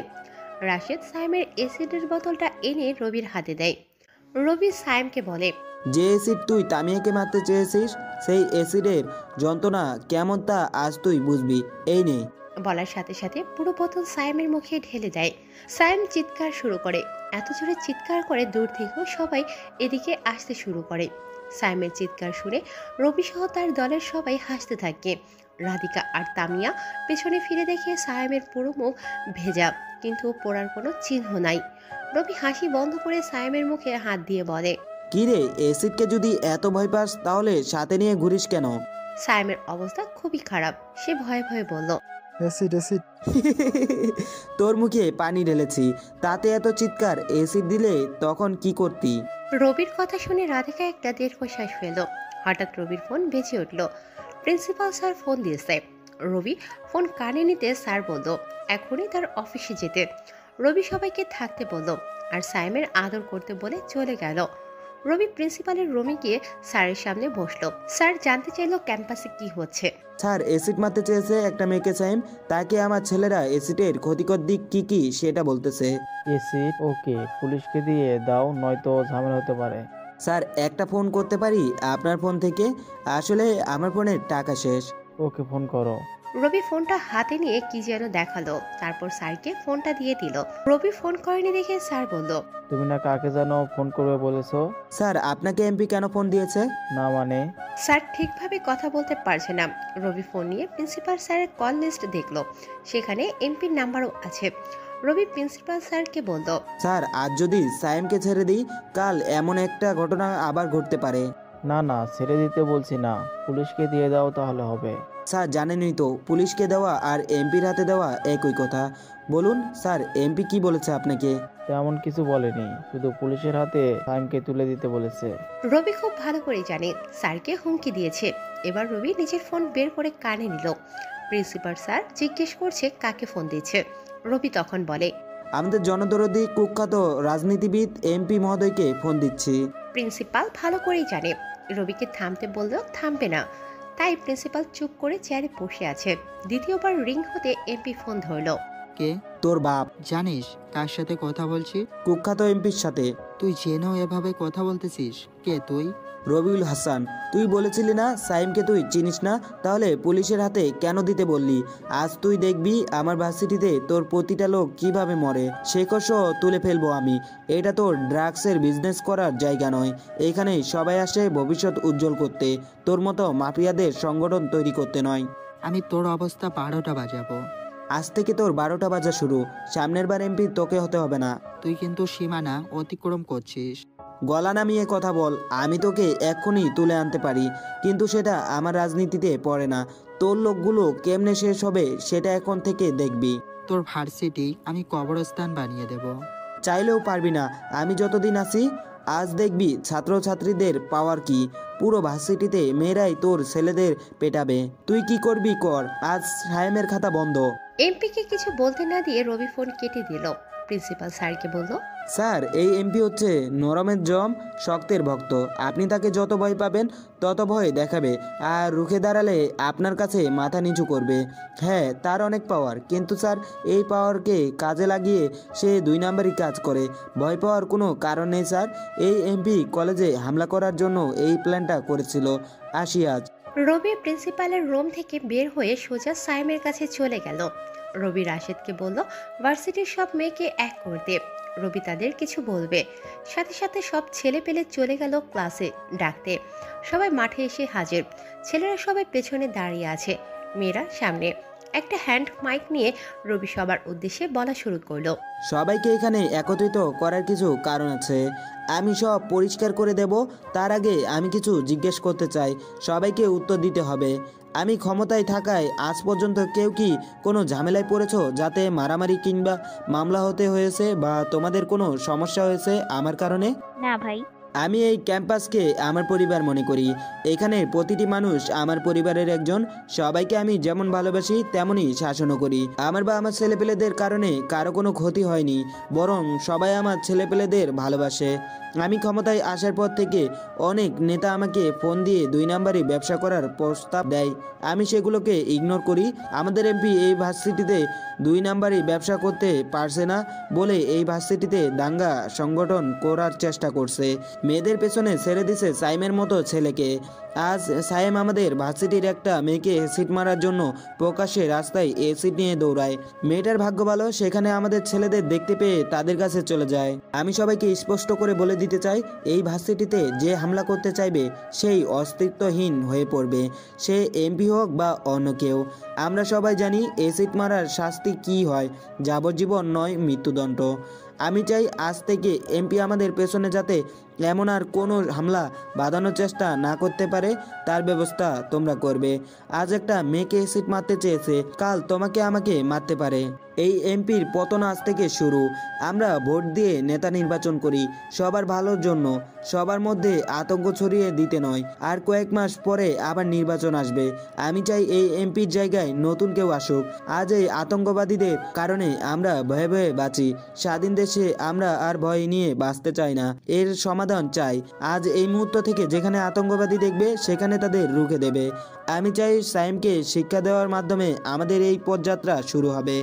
এক বোনকে অ্যাসিডের হাত থেকে বাঁচিয়ে আমি আনতে পেরেছি, কাল যাতে নিজেকে রক্ষা করতে পারে সেজন্য মেয়েদের আরও সাহসী হতে হবে, রুখে দিতে হবে এসব আতঙ্কবাদীদেরকে। যাও তোমরা। রবির কথা শেষ হতে না হতে সব মেয়েরা সাইমের দিকে এগিয়ে যাচ্ছে। রবি বাইক নিয়ে কিছুটা দূরে চলে এলো। সব মেয়ে সাইমকে অনেক মারতেছে। সাইমের মৃত্যু সেখানেই অনিবার্য। রবি একটা ভিডিও করে এমপিকে দিল আর ফোন দিল। এমপির সাথে সাথে ফোন ধরলো। এতদিন আমি তোর কোনো পথে আসিনি, আজ থেকে প্রতিটি পদে আমি তোর বিরুদ্ধে আছি। ভিডিওর মতো আজ থেকে তোর পতন শুরু। তুই কি মনে করিস সাইমকে মেরে তুই অনেক কিছু করে ফেলেছিস? শোন, একজন গেছে তাতে আমার কিছু আসে যায় না, এটা মনে রাখিস। আমি তোর থেকে কয়েক পা এগিয়ে থাকি। কোথায় তুই এগিয়ে আছিস তা আমি ভালো জানি, আর কোথায় পা ফেলবি তাও আমার জানা আছে। সব মন্ত্রীদের সাথে তোর কানেকশন আমি কেটে দেব। আর বলছি কয়েক পা এগিয়ে থাকিস, তাই না? আরে তুই আমার কথা শোন, তুই কোথায় পা ফেলিস তা আমি ভালো করে জানি। আমি তোর পা ফেলার স্থানে কাঁটা বিছিয়ে দেব যাতে তুই পরের পা ফেলতেও না পারিস।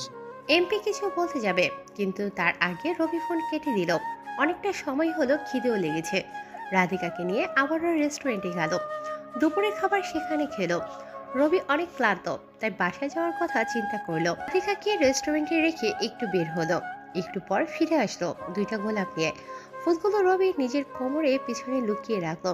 তারপর রাধিকাকে বাইকে নিয়ে বাসায় পৌঁছে দিল। বাইক থেকে নেমে রাধিকা কিছু না বলে বাসার দিকে যাচ্ছিল। তখনই রবি পেছন থেকে ডাক দিল। রাধিকা রবির কাছে আসলো। রবি নিজের কোমর থেকে গোলাপ দুটি বের করে রাধিকাকে দিয়ে বলল, আজ একদিন শেষ, আর যে 6 দিন আছে তার মধ্যে অনেক কিছু দেখবে। এই গোলাপ দুটি রাখো, খুব যত্ন করে রেখো, শুকিয়ে গেলেও ফেলে দিবে না। আজ থেকে 6 দিন পর মানে শেষ দিন তোমাকে দেওয়া প্রতিটি গোলাপ আমি ফেরত চাইবো। সব গোলাপ তুমি আমাকে দিয়ে দিবে। আরও অনেক কিছু দিতে পারি, সেসব চাইবো না, তবে গোলাপগুলো চাইবো, কারণ এই প্রথম আমি কাউকে গোলাপ দিলাম। আসি। রাধিকা রবির দিকে চেয়ে আছে। রবি বাইক ঘুরিয়ে চলে আসলো। অনেক ক্লান্ত, তাই বাসায় পৌঁছে ফ্রেশ হয়ে শুয়ে পড়ল। একটুতেই ঘুম চলে আসলো। একেবারে ঘুম ভাঙলো মাগরিবের পরে, তাও রাশেদের ফোনের আওয়াজে। ফোন ধরে কানে নিতে রাশেদ বলা শুরু করলো, ভার্সিটিতে পুলিশ আসছিল। এমপি পাঠাইছে আর কি? হ্যাঁ, সাইমকে মেরে ফেলার অপরাধে পুলিশ তোকে গ্রেপ্তার করতে চায়। সাক্ষী ছাড়া আসামিকে কোর্ট পর্যন্ত নিতে পারে, আর কিছু করতে পারে না। তাই আবার চলে গেছে। কেউ তো আর আমার বিরুদ্ধে সাক্ষী দিতে যাবে না। হ্যাঁ, তাও সাবধানে থাকিস। হায় রে কপাল, এসব তোকে চিন্তা করতে হবে না, বরং তোরা সাবধানে থাকিস। বিশেষ করে তুষারকে সাবধানে থাকতে বলিস। সাইমকে তুষার ধরছে, তাই ওকে পুলিশ বা এমপির লোক টার্গেট করতে পারে। ওকে, তাকে আমি বলে দেব। তারপর রবি ফোন কেটে দিল।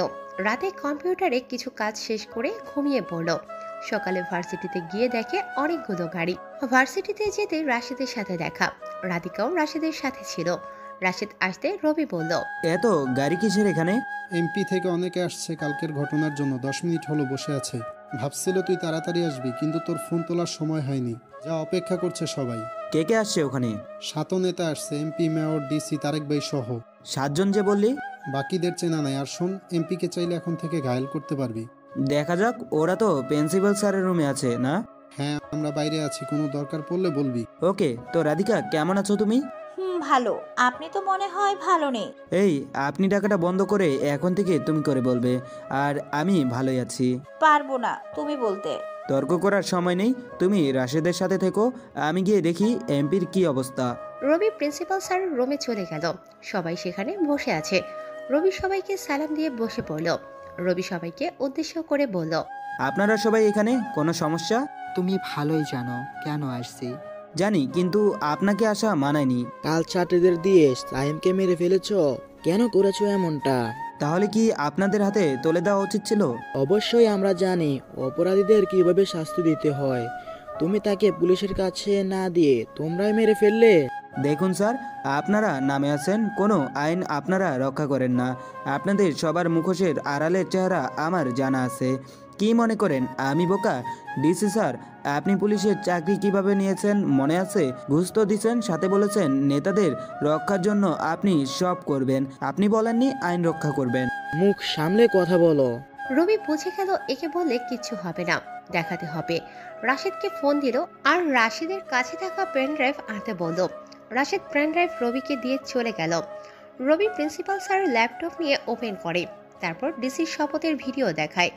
ডিসি দেখে অবাক, কারণ শপথ তো ভিডিও করা হয় না।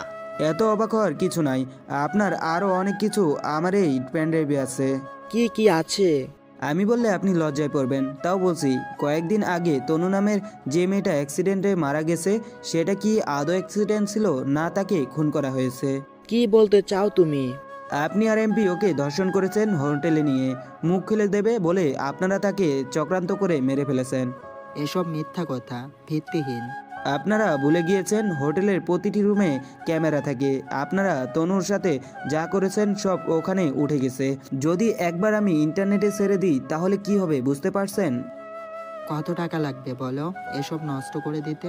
আমার সম্বন্ধে ভালো করে খোঁজ নিয়ে কথা বলতে আসিয়েন। আর কারো কথা আছে? তুমি যা বলেছো সব কি প্রমাণ আছে এখানে? জি ভাই, আমি যাদের সম্বন্ধে খোঁজ নিই তাদের সব কিছু জেনে নিই। তাহলে এসব আমাকে দেখতে দাও। তাহলে এসব আমি আপনার ইমেলে পাঠিয়ে দেব, আপনি দেখে নেবেন।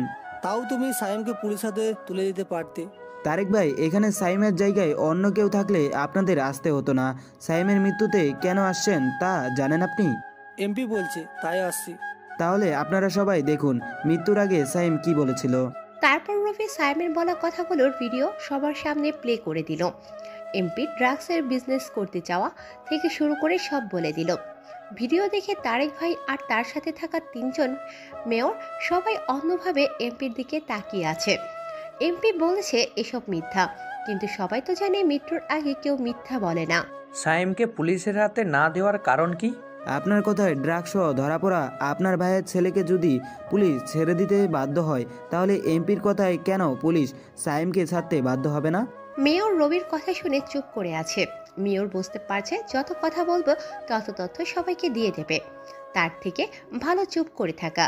রবি এবার সবাইকে বলল, আপনারা যদি ঠিক হতেন সাইম মরতো না। এমপি, ডিসি, মেয়র সবাই এর সাথে জড়িত। এমন অবস্থা হয়ে গেছে এখন কেউ চুরি করতেও ভয় পায় না। চুরি, খুন, ধর্ষণ এসব করতে একদমই ভয় পায় না আপনাদের মতো লোক রাজনীতিতে আছে বলে। কেউ চুরি করে সামনের গেট দিয়ে লকআপে ঢুকলে আপনাদের ফোন পেয়ে তারা পেছনের দরজা দিয়ে বের হয়ে যায়। খুন করেও একই অবস্থা, 4 দিন লকআপে থাকবে, পরে বের হয়ে যাবে। আর ধর্ষণ বলতেও লজ্জা করে। মিডিয়া গরম থাকবে 4 দিন, 5ম দিনে ধর্ষণের খবর চাপা দিতে কোনো অভিনেত্রী এসে ন্যাকামি করবে মিডিয়ায়, তারপর সে ভাইরাল হয়ে যাবে, চাপা পড়ে যাবে ধর্ষণের খবর। কোনো এমপি, মন্ত্রী মিডিয়ায় এসে ন্যাকামি করবে, তারা ভাইরাল হয়ে যাবে, চাপা পড়ে যাবে খুনের খবর। কেউ শসা দিয়ে বেগুনি বানানোর কথা বলবে, কেউ কুমড়া দিয়ে বেগুনি বানানোর কথা বলবে, তারা ভাইরাল হয়ে যাবে, চাপা পড়ে যাবে সাগর রনি হত্যার খবর। আজকে আপনাদের মতো নেতার কারণে মহেশখালীতে 4-5 জন হিন্দুর ছেলে মিলে একটা মুসলিম মেয়েকে ধর্ষণ করেছে। শেষে পাহাড়ের চূড়া থেকে ধাক্কা দিয়ে তাকে মেরে ফেলার চেষ্টা করা হয়েছে। তার জন্য আপনাদের মতো সেখানকার মেম্বার থেকে শুরু করে এমপি পর্যন্ত সবাই দায়ী থাকবে। কে ধর্ষণের শিকার হয়েছে সেটা বড় কথা নয়, ধর্ষণ কে করেছে সেটাই বড় কথা। সেখানকার মানুষ 4 দিন এর বিচার চাইবে, 5ম দিন কোনো একজন এসে তিলকে তাল বানিয়ে ভাইরাল হয়ে যাবে। সেখানকার স্থানীয় মানুষও ধর্ষণের খবরটা ভুলে যাবে, সারা জীবন কষ্ট পেয়ে বেড়াবে সেই মেয়েটি। রবির সবাই চুপচাপ, কেউ কিছু বলছে না। রবি প্রিন্সিপাল স্যারকে বলল, স্যার, এসব নেতাদের যদি চেয়ারে বসতেও দেওয়া হয় তাহলে চেয়ারের মানহানি হবে। মাঝখানে তারেক ভাই বলে উঠল, যদি এমপির এসব ঘটনা সত্যি হয় তাহলে আমি আর তার সাথে নেই। সাথে সাথে তারেক ভাইয়ের সাথে থাকা 3 জনও বলল তারাও থাকবে না এমপির সাথে যদি তার অপরাধ প্রমাণ হয়। ওর সব কিছু আমার সিকিউরিটি সিস্টেমে আছে, এই পেন ড্রাইভেও কিছুটা আছে, বাসায় গিয়ে আমি মেল করে দিব। এই এমপি আর ডিসি কি জঘন্য তা নিজেই দেখবেন। তারপর রবি রুম থেকে বের হয়ে এলো। সবাই মুখ কালো করে নিজের গাড়িতে চলে গেল। শুধু তারেক ভাই আর তার সাথে থাকা 3 জন আছে। রবি প্রিন্সিপাল স্যার রুমে বাইরে দাঁড়িয়েছিল। তারেক ভাই এসে রবির কাঁধে হাত দিয়ে বলল, তোমার মতো রাজনীতি যদি সবাই করতো তাহলে এতদিনে এই দেশের সব সমস্যা সমাধান হয়ে যেত। রাজনীতি ভাই আমার আসল উদ্দেশ্য নয়, দেশের সেবাই আমার মূল উদ্দেশ্য। আসি, নিজের খেয়াল রেখো। সবাই চলে গেল। রাশেদ এখনো চিন্তা করছে রবি বাইরে কেন আসে না। সবাই তো চলে গেল। রাশেদ প্রিন্সিপালের রুমে যেতে যাবে, তখনই রবি বের হয়ে আসলো। রাশেদ রবিকে জিজ্ঞেস করলো, সব ঠিক আছে তো? হ্যাঁ, এদিকে আমার সব ঠিক আছে, কিন্তু এমপিডিসি আর মেয়রের অবস্থা খারাপ। কেন, কি হয়েছে? অপকর্মের কথা সবাইকে বলে দিলাম, এই আর কি। আর আমার মনে হয় তারা দেশ ছেড়েও পালাতে পারে, খেয়াল রাখিস। আচ্ছা বলছি, রাধিকা অপেক্ষা করছে। মনে আছে। আর শোন, রাধিকার থেকে একটু সাবধানে থাকিস, যেখানে যাই করিস না কেন রাধিকার সামনে কোনো ভুল যেন না হয়। রাধিকার পিছনে টুইস্ট আছে নাকি? অনেক বড় টুইস্ট। আমি এসব আগে জানতাম। কি টুইস্ট? গল্পের শেষে না হয় বলবো তা, এখন আমি যাই, রাধিকা অপেক্ষা করছে। তুইও সাবধানে থাকিস। তারপর রবি রাধিকার কাছে গেল। সারাদিন বিভিন্ন জায়গায় ঘুরে 3টার দিকে রাধিকার বাসায় গেল। রাধিকাকে নামিয়ে দিয়ে দুটি গোলাপ তার হাতে দিয়ে রবি নিজের বাসায় চলে এলো। তারপর রবি ঘুম দিল। এদিকে এমপি, ডিসি আর মেয়র মিলে এমপির বাসায় আসলো। 3জন বসে কথা বলছে। এভাবে যদি ছেলেটা আমাদের পথের বাধা হয়ে দাঁড়ায় তাহলে আমাদের সব বিজনেস শেষ হয়ে যাবে। সামনে ইলেকশন, আমাদের ক্ষমতা টিকিয়ে রাখাও অনেক টাফ হয়ে যাবে। স্যার, ওসব পরে ভাবা যাবে। তার আগে ওর কাছে যে প্রমাণগুলো আছে আমাদের বিরুদ্ধে, সেগুলোর কিছু করতে হবে। হ্যাঁ, ও বলেছিল ওর সিস্টেমের মধ্যে সব ডকুমেন্টস আছে। আমরা যদি ওর সিস্টেম হ্যাক করতে পারি তাহলেই ও আমাদের বিরুদ্ধে জমা করা তথ্য কাউকে দেখাতে পারবে না, যদি আমরা সেগুলো নষ্ট করে দিই। ওর হাতে পেন ড্রাইভেও কিছু ডকুমেন্ট আছে, সেসব নয়তো এডিটিং বলে চালিয়ে দিতে পারবো। তবে ওর সিকিউরিটি সিমেন্টের সিস্টেমে থাকা ডকুমেন্টগুলো আগে আমার ডিলিট করতে হবে। স্যার, তার জন্য আমাদের 2 জনের সাহায্য করতে পারে, যদি বলেন ফোন দিতে পারি। তাড়াতাড়ি দাও, আমি চাই আমাদের বিরুদ্ধে ওর রাখা তথ্যগুলো অন্য কারো হাতে যাওয়ার আগেই নষ্ট করে দিতে। ডিসি ফোন বের করে কাকে যেন ফোন দিল। একটু পর 2টা ছেলে আসলো, রোগা লম্বা করে, 2জনের হাতে 2টা কালো ব্যাগ, সাদা চশমা পরা। এমপি ওদের দেখে বলল, এরা কারা? স্যার, ওরা 2 জন হচ্ছে তারাই যারা রাজনীতির সিকিউরিটি সিমেন্ট বানিয়েছিল। পুরো সাইবার সিস্টেমে এরা হ্যাক করতে পারে। দেখে তো মনে হয় না পারবে কিছু করতে। আপনি একটু বেশি কথা বলছেন, চুপ থাকুন। তারপর এমপি 2জনকে রবির সিকিউরিটি সিস্টেম হ্যাক করতে বলল। তারা 2জন বসে পড়ল হ্যাক করার জন্য। এইদিকে রবি ঘুমে আচ্ছন্ন। হঠাৎ রবির ফোনে একটা বিরাট অ্যালার্ম বেজে ওঠে। রবির সাথে সাথে কম্পিউটারের সামনে বসে পড়ে। কম্পিউটার স্ক্রিনে তাকিয়ে একটা মুচকি হাসি দিয়ে ফ্রেশ হয়ে কফি বানাতে চলে যায়। এদিকে 2জন চেষ্টা করেই যাচ্ছে রবির সিকিউরিটি সিস্টেম হ্যাক করতে। হঠাৎ 2জন হ্যাকার 2জনের দিকে তাকিয়ে অন্য কিছু করে নিজেদের ল্যাপটপ আছাড় মেরে ভেঙে ফেলল। সাথে সাথে এমপি, ডিসি, মেয়র সবাই দাঁড়িয়ে গেল। বাইরে থেকে পুলিশ দৌড়ে এলো।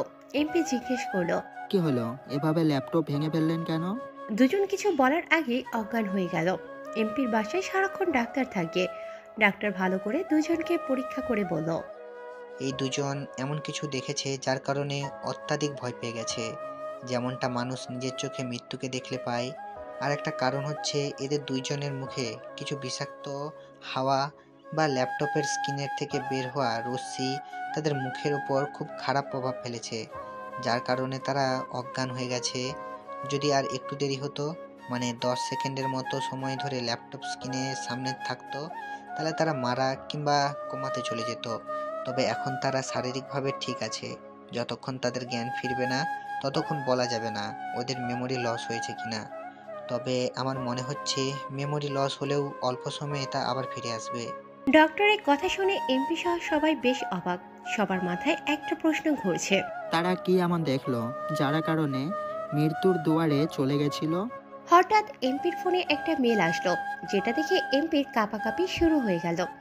ডিসি বুঝতে পারলো ফোনে এমপি কিছু একটা দেখেছে, যার কারণে এমন অবস্থা হলো এমপির।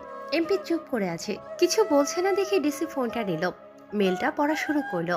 মেলটাতে লেখা আছে, কেউ আমার সাথে লাগতে গেলে খারাপ কিছুই হবে। তোর বিজনেসের বেশ কিছু জায়গা আমি বন্ধ করে দিলাম, রবি। এটা বড় কোনো টুইস্ট নয়, তারপরেও এমপি ভয় পাচ্ছে। হঠাৎ ডক্টর এসে বলল, দুইজনের জ্ঞান ফিরেছে আর তারা সুস্থ আছে, কোনো মেমোরি লস হয়নি। কি হয়েছিল জানতে সবাই আবারও বসে পড়ল। একটু পর দুজন আসলো। এমপি ওদের জিজ্ঞেস করলো কি হয়েছিল তাদের। তারপর তাদের মধ্যে একজন যে অপরজনের সিনিয়র সে বলা শুরু করলো। শুরু থেকে বলি, নয়তো কিছু বুঝবেন না। হ্যাঁ বল। এই সিকিউরিটি সিস্টেমটা আমরা বানিয়েছি একটা দেশের বিভিন্ন স্থানের মতো করে। যেমন ঢাকা হলো মূল সিস্টেম, আর চট্টগ্রাম, কক্সবাজার, খুলনা, রাজশাহী ইত্যাদি স্থান থেকে এই সিস্টেম দিয়ে ঢাকায় যে কোনো ফাইল যে কোনো কিছু পাঠানো যাবে। আর ঢাকা থেকে সবখানে। আবার চাইলে কক্সবাজার থেকে চট্টগ্রাম নিতে পারে, আবার রাজশাহী থেকে কক্সবাজার নিতে পারে। এক কথায় যে কেউ কারো তথ্য তার অনুমতি ছাড়া নিতে পারে। কিন্তু আমরা যখন এই সিস্টেম হ্যাক করতে যাই তখন দেখি রবির সিস্টেম একটু ভিন্নভাবে সাজানো। সে সবার থেকে ডাটা নিতে পারবে, কিন্তু তার ডাটা কেউ নিতে পারবে না যদি সে নিজে না দেয়।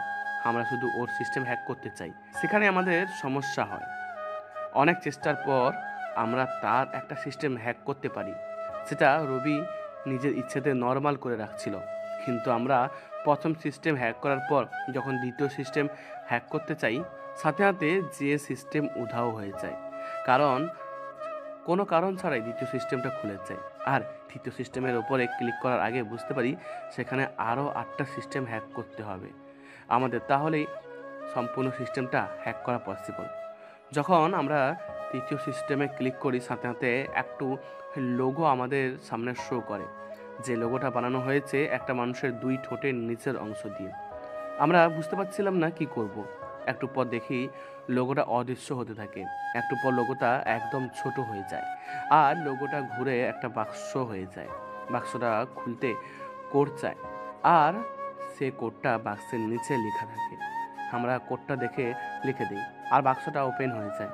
সেখানে একটা লেখা ওঠে, আর বাক্সটা আবারও আগের মতো মানুষের ঠোঁটের মতো হয়ে যায়, আর লেখাটা পড়ে। লেখাটি ছিল আর হ্যাকারের মুখ থেকে আর কি শোনার সাথে সাথে এমপি, মেয়র, ডিসি সবাই মাথায় হাত দিয়ে বসে পড়ল, কারণ সবাই জানে আর কেটা কে। হ্যাকার আবার বলা শুরু করলো। লেখাটা পড়ার পর আমাদের মনে ভয় চলে আসে। আমরা জানি ততক্ষণে আমাদের সিস্টেম হ্যাক করে তার কাছে চলে গেছে, আর আমাদের সিস্টেমে কিছু ইম্পর্ট্যান্ট জিনিস ছিল, তাই ল্যাপটপ ভাঙতে হলো।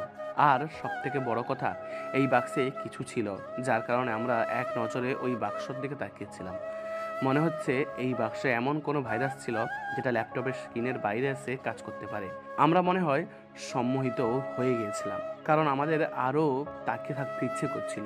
কিন্তু আমরা কিছুটা বুঝে যাই আমরা ভুল কিছু করছি, তাই ল্যাপটপ ভেঙে দিই। আর অল্প সময় হলেই তো আমাদের প্রাণটাই চলে যেত। আমরা আসি, আর কখনো এসব কাজে আমাদের ডাকবেন না। ওটা সাধারণ কেউ ছিল না, পুরো হ্যাকার জগতের বস আর কে ছিল। সময় থাকতে আপনারা কিছু করুন, নয়তো অনেক বড় বিপদ ঘনিয়ে আসছে। এই বিপদে জীবনটাও যেতে পারে। কথাগুলো বলে তারা দুজন চলে গেল। এমপি, মেয়র, ডিসি ওরা মাথায় হাত দিয়ে বসে আছে। যদি সে আর কে হয় তাহলে সবার ইতিহাস এখানেই শেষ হয়ে যাবে, আর যদি না হয় তাহলে বেঁচে যাবে। এদিকে কফিতে চুমুক দিতে দিতে কম্পিউটার স্ক্রিনের দিকে তাকিয়ে হাসছে রবি। কফি শেষ হতে কম্পিউটার অফ করে দিয়ে ব্যালকনিতে দাঁড়িয়ে বাইরের দিকে তাকিয়ে আছে। ভাবলো রাধিকাকে একটু ফোন দেবে, যে ভাবা সেই কাজ। প্রথম রিং হতে না হতেই রাধিকা ফোন তুলল। আরে বা, আমার ফোনের অপেক্ষায় ছিলে মনে হচ্ছে। তেমন কিছু না, ফোন হাতে ছিল তাই ধরলাম। মনে হয় ভুল হয়েছে, দেরি করে ধরাই উচিত ছিল। না না, এখন ঠিক আছে। দেরি করে ধরলে একটু বেশি কথা বলতে পারবো না। বলেন, কি বলবেন? কেমন আছো? এইটা জানতে ফোন দিছেন? না মানে একটু কথা বলবো বলে ফোন দিছি। যদি তুমি বিজি থাকো তাহলে ফোন রাখছি। ওকে, রাখেন। ওকে, রাখছি। কাল একটা সারপ্রাইজ আছে তোমার জন্য। ওকে। রাধিকার কথায় রবি কোনো রসকস না পেয়ে ফোন কেটে দিল। আরো কিছু সময় ব্যালকনিতে দাঁড়িয়ে রুমে চলে গেল। হঠাৎ রাশেদ ফোন দিয়ে বলল তুষারের বাসায় পুলিশ গেছে। রবি রাশেদের ফোন কেটে দিয়ে তুষারকে ফোন দিল। রিং হওয়ার সাথে সাথে তুষার ফোন তুলল। কই তুই? পুলিশ কেন তোর বাসায়? ভাই, সাহেব মারার জন্য আমাকে ধরতে আসছি। ওখানে সিনিয়র কর্মকর্তা কে আছে? ভাই, ওসি আছি। ফোনটা ওকে দে। তুষার ফোনটা ওসিকে দিল। হঠাৎ রবির ফোনে আরো একটা কল আসলো, যেটা রাধিকা দিচ্ছে। রবির ফোন ওয়েটিং এ পেয়ে আবার কেটে দিচ্ছে। এদিকে ওসি ফোন কানে দিল। হ্যালো, তুষারকে কেন ধরতে আসেছেন? সায়ামের খুনের সাথে সেও জড়িত। ভুলে যান ছোট্ট একটা অ্যাক্সিডেন্ট মনে করে এই কেস ওখানে বন্ধ করে দেন। তা আমার কারো থেকে শিখতে হবে না। মনে হয় আমাকে চিনতে পারেননি, রবি বলছি। তাতে কিছু আসে না, আমি গ্রেপ্তার করতে আসছি, গ্রেপ্তার করে যাব। এই পর্যন্ত আমার সাথে যারা বাড়াবাড়ি করেছে সবাই বিপদে পড়েছে, আপনি চাইলে আপনিও বিপদ ডেকে আনতে পারেন। দেখা যাক কে কার বিপদ ডাকে।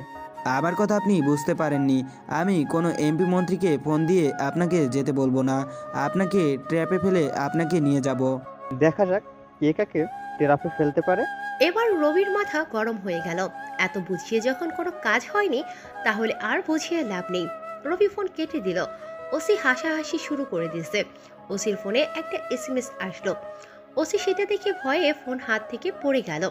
ফোনটা হাতে থেকে নিচে পড়ে যেতে তুষার হাসতে লাগলো আর ওসিকে বলল, এটাই আমাদের ভাই, আগে নরম স্বরে কথা বলবি, আর তাতে কাজ না হলে প্রথমে ভয় দেখাবি, তারপর হা হা হা হা।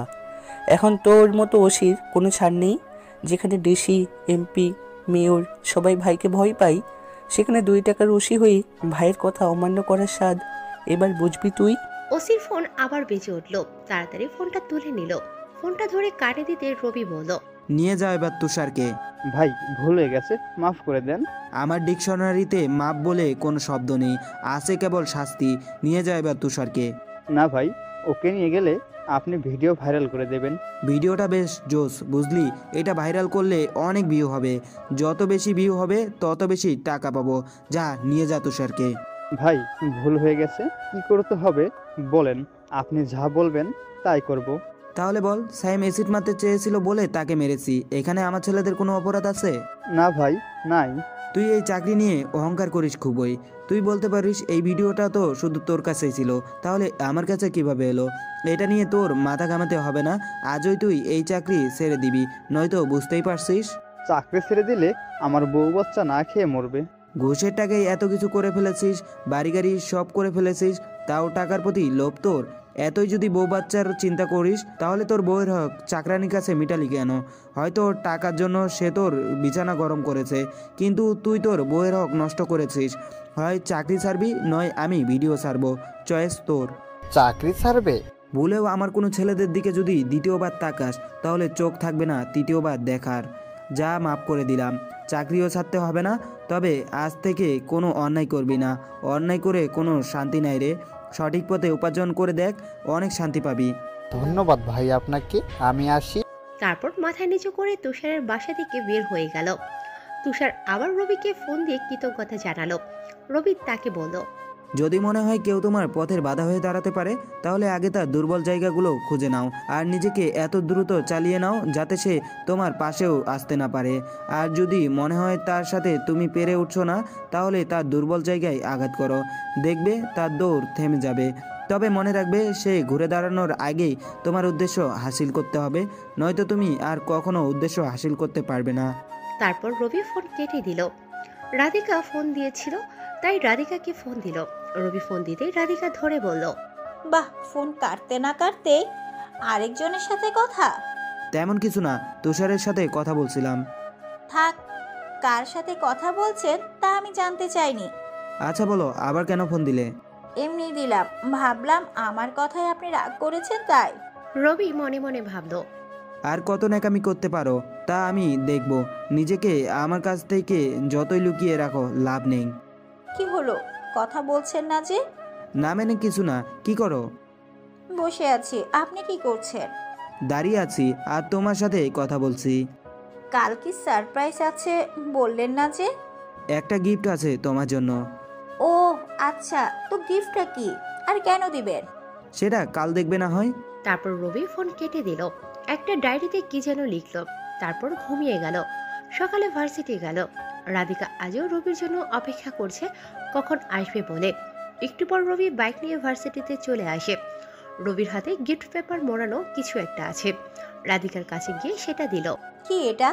একটা ছোট্ট ডায়েরি। এই ডায়েরিটা কখনোই খুলবে না, যখন আমি বলবো তখন খুলবে। তবে হ্যাঁ, আমার 7 দিন শেষ হলে তবে তুমি যে কোনো সময় খুলতে পারো। কি আছে এমন এখানে? রাধিকা, কি আছে সেটা পরে দেখো, চলো নাস্তা করে আসি। না, আমি খেয়ে আসছি। তুমি ভালো করেই জানো সকালের নাস্তা আমি তোমার সাথে করি, দুপুরের খাবার তোমার সাথে খাই। সো কোনো কথা নাই, চলো তো। আচ্ছা চলেন। এখনও আপনি করে বলবে? একটু তুমি করে তো বলতে পারো। আচ্ছা চলো। অবশেষে আপনি থেকে তুমিতে আসলো, নাস্তা করে নিল। ভার্সিটির বিভিন্ন দিকে ঘুরে দুপুরে খেয়ে রাধিকাকে বাইকের পিছনে নিয়ে বিকালের দিকে রবি পাশের একটা নদীর পাড়ে গেল। ওয়াও, নদীটা তো খুব সুন্দর। খুবই সুন্দর। জানো, আমার যখন মন খারাপ হয়ে থাকে তখন আমি এখানে চলে আসি আর নিজের মন ভালো করি। ওয়াও, জায়গাটা এত সুন্দর, ওইদিকে আরো বেশি সুন্দর মনে হয়। সেদিকে আরো সুন্দর, চলো যাই। আর হ্যাঁ, এখানে চটপটি ফুচকার দোকানও আছে। তাহলে চলো, আজকে অনেক দিন পর ঝাল করে ফুচকা খাবো। ওকে চলো। তবে হ্যাঁ, আমি এসব খাই না, তাই আমাকে জোর করতে পারবে না। চলো তো, আগে গিয়ে তো দেখি। রবি রাধিকাকে নিয়ে ফুচকার দোকানে গেল। রবি একটা প্লেট ফুচকা দিতে বলল। পাশ থেকে রাধিকা বলল, মামা ঝাল যাতে বেশি হয়। এই বুঝি মেয়েদের একটা সমস্যা, অন্য কিছুতে ঝাল খেতে পারুক বা না পারুক, ফুচকাতে কিন্তু হেব্বি ঝাল খেতেই হবে। রাধিকা ফুচকা খেলো, রবিকে খেতে বলল, কিন্তু সে খাবেই না। পরে রাধিকা নিজের প্লেট থেকে একটা ফুচকা রবির মুখের সামনে ধরলো। রবি চাইলেই তো আর সেটা ফেরত দিতে পারে না, তাই খেয়ে নিল। এভাবে সারাদিন শেষ হলো। এভাবে একের পর এক দিনগুলো শেষ হতে লাগলো। আজ রবি রাধিকাকে ফোন দিয়ে বলল নীল শাড়ি পরে আসতে, ঠোঁটে হালকা লিপস্টিক দিতে। আজ রবি নিজে রাধিকার জন্য অপেক্ষা করছে। রবি নীল পাঞ্জাবি পরে বাইকের উপর বসে রাধিকার জন্য অপেক্ষা করছে। একটু পর রাধিকা এলো, খোলা চুল, নীল শাড়ি, অল্প লাল ঠোঁট। রবি এক নাগাড়ে তাকিয়ে আছে রাধিকার দিকে। রাধিকা এসে রবির কাঁধে হাত রাখতে রবি কল্পনার সাগর থেকে বের হয়ে এলো। রাধিকাকে নিয়ে রবি ক্যাম্পাসে পৌঁছে ছোট ছোট ফুল গাছগুলোর কাছে গেল। সেখান থেকে একটা ফুল ছিঁড়ে রাধিকাকে দিল। রবি বলেনি ভালোবাসে, যদি সেটা বলতো তাহলে ফুল নিত না। তারপর দুজন রেস্টুরেন্টে গিয়ে নাস্তা করে নিল। একটু বেলা হতেই রাধিকাকে নিয়ে ফুচকার দোকানে গেল। যদিও রবি ফুচকা খায় না, তবে রাধিকার জন্য গেল। আজ 2 প্লেট ফুচকা দিতে বলল। 2টা বাজতে দুইজন দুপুরে খাবার খেয়ে নিল। 3টার সময় রবি রাধিকাকে নিয়ে একটা গাছের নিচে বসে আছে। রবির মন কিছুটা খারাপ, তার রাধিকা ভালোই বুঝতে পারছে। তোমার মন খারাপ কেন? কই না তো। তুমি কি মনে করো আমি কিছু বুঝতে পারি না? আরে না, মন খারাপ না, এমনি। জানি কেন মন খারাপ। জানো যখন, তাহলে বলছো না কেন? কিছু বললে? তেমন কিছু না। আচ্ছা, আজ তো তোমার কাছ থেকে মুক্তি পাবো আমি। কথাটা শুনে রবির মন আরো খারাপ হয়ে গেল। মুক্তি? এতদিন তাহলে তুমি বন্দি ছিলে আমার কাছে। ওকে, আজ বিকালে তোমায় মুক্ত করে দেব। তৎক্ষণ না হয় আমার সাথে থেকো, তুমি পাশে থাকলে কিছুটা হলেও ভালো লাগে। আমি সেভাবে বলতে চাইনি। আমি থাক, বুঝতে পারছি আমি তুমি কি বোঝাতে চেয়েছো। ভুল বুঝছো আমাকে। কখনো কি মনে হয়েছে আমি তোমাকে বন্দি করে রাখছি? বরং তোমাকে ভালোবাসি, তোমাকে নিয়ে ঘুরেছি। এটা যদি তুমি বন্দি মনে করে তাহলে আমার বা কি করার। আচ্ছা সরি, বলবো না। আজ আমাদের চুক্তি শেষ হতে চলেছে। আজকের পর থেকে তুমি যেখানে ইচ্ছা যেতে পারো, যা খুশি করতে পারো। আমি কখনো তোমার পিছু নিব না। আচ্ছা মন খারাপ করো না তো, আমি তো ভার্সিটিতে থাকবো, দেখা তো হবে। দেখা হবে। হঠাৎ রবির ফোন বেজে উঠল। ফোন বের করে দেখে চাচা ফোন দিয়েছে। রবি ফোন কেটে দিয়ে রাধিকাকে বলল, তবে তোমাকে মুক্তি দিলাম, আমাকে একটা কাজে যেতে হবে, চলো তোমাকে বাসায় দিয়ে আসি। এত তাড়াতাড়ি না, আমি নদীর পাড়ে যাব, তারপর বাসায় যাব। আমার একটু কাজে যেতে হবে, ততক্ষণ তাহলে তুমি এখানে থাকো। না, আজ সারাক্ষণ তোমার সাথে থাকবো, সন্ধ্যায় বাসায় যাব। আমি যেখানে যাব তুমি সেখানে যেতে পারবে না। বলছি তো আমি যাব, এটা আমার শেষ কথা। রাধিকা এমন করে বলছে তাই রবি না করতে পারল না। রাধিকাকে বাইকের পেছনে বসালো। রবি বাইক চালিয়ে শহরের একটা ছোট্ট রাস্তায় ঢুকে গেল। তারপর একটা বৃদ্ধাশ্রমের সামনে এসে দাঁড়ালো। দারোয়ান গেট খুলে দিতে রবি বাইক নিয়ে ভেতরে চলে গেল। রবি বাইক থেকে নামতে অনেক বাচ্চা তাকে ঘিরে ধরলো। একটু পর একটা ভ্যান গাড়ি ভিতরে আসলো। তার মধ্যে অনেক খাবার আছে। রবি সেখান থেকে চিপসের প্যাকেট নিয়ে সব বাচ্চাদের দিল। সবাই খুশিতে এদিক সেদিক দৌড়াতে লাগলো। রবি সামনে গিয়ে একটা ছোট্ট বাচ্চাকে কোলে তুলে নিল। তার গাল টেনে বলল, এই পিচ্চি, তুমি কি করো? দেখো ভাইয়া, আমি পিচ্ছি না, একদিন তোমার থেকেও বড় হব। রবি হাসতে হাসতে বলল, ঠিক আছে, তুমি পিচ্ছি না, একদম বুড়ো তুমি। এবার তো একদম বুড়ো বানিয়ে দিলে, পিচ্ছিতে তো ঠিক ছিল। রবি হাসতে লাগলো। এতক্ষণ রাধিকার কথা রবির মনেই নেই। বাচ্চাগুলোর সামনে আসলে রবি এমনিতেই অন্যরকম হয়ে যায়, তাদের সাথে নিজেকে একদম মিলিয়ে নিতে চেষ্টা করে। রাধিকাকে বলল, সরি, আসলে বুঝতেই পারছো আমার মনের অবস্থা। এই জায়গাটা আমার কাছে খুবই প্রিয়, এখানকার মানুষগুলো আমার কাছে খুব আপন। চলো সামনের দিকে যাই। রাধিকা কিছু বলছে না, শুধু রবির কথার দিকে তাকিয়ে আছে। তারপর রবি সামনে যেতে কতগুলো বৃদ্ধ মানুষ বের হয়ে এলো। একজনকে দেখে রাধিকার চোখ কপালে উঠে গেল। রাধিকার চোখের কোণে পানি জমে গেল। রাধিকাকে দেখে লোকটাও ফিরে যাওয়ার চেষ্টা করলো, কিন্তু তার হলো না। রাধিকা পেছন থেকে মামা বলে ডাক দিল। রবিও অবাক হয়ে গেল। মাঝখান থেকে একটা চাচি রাধিকাকে দেখিয়ে রবিকে বলল, বৌমা বুঝি? রবি একটা শুকনো কাশি দিয়ে বলল, না চাচি, এখনো হয়নি, তোমরা দোয়া করো, হয়ে যাবে। রাধিকার চোখের কোণে জমে থাকা পানি গড়িয়ে পড়তে শুরু করলো। রাধিকা গিয়ে করিম চাচাকে জড়িয়ে ধরল। করিম চাচাও রাধিকাকে জড়িয়ে ধরে নিজের চোখের জল ছেড়ে দিল। রবি কিছু বুঝতে পারছে না, তাই দাঁড়িয়ে আছে। করিম চাচা বলল, মা তুই এখানে কেন? মামা, আমি ওর সাথে আসছি, কিন্তু তুমি এখানে কেন?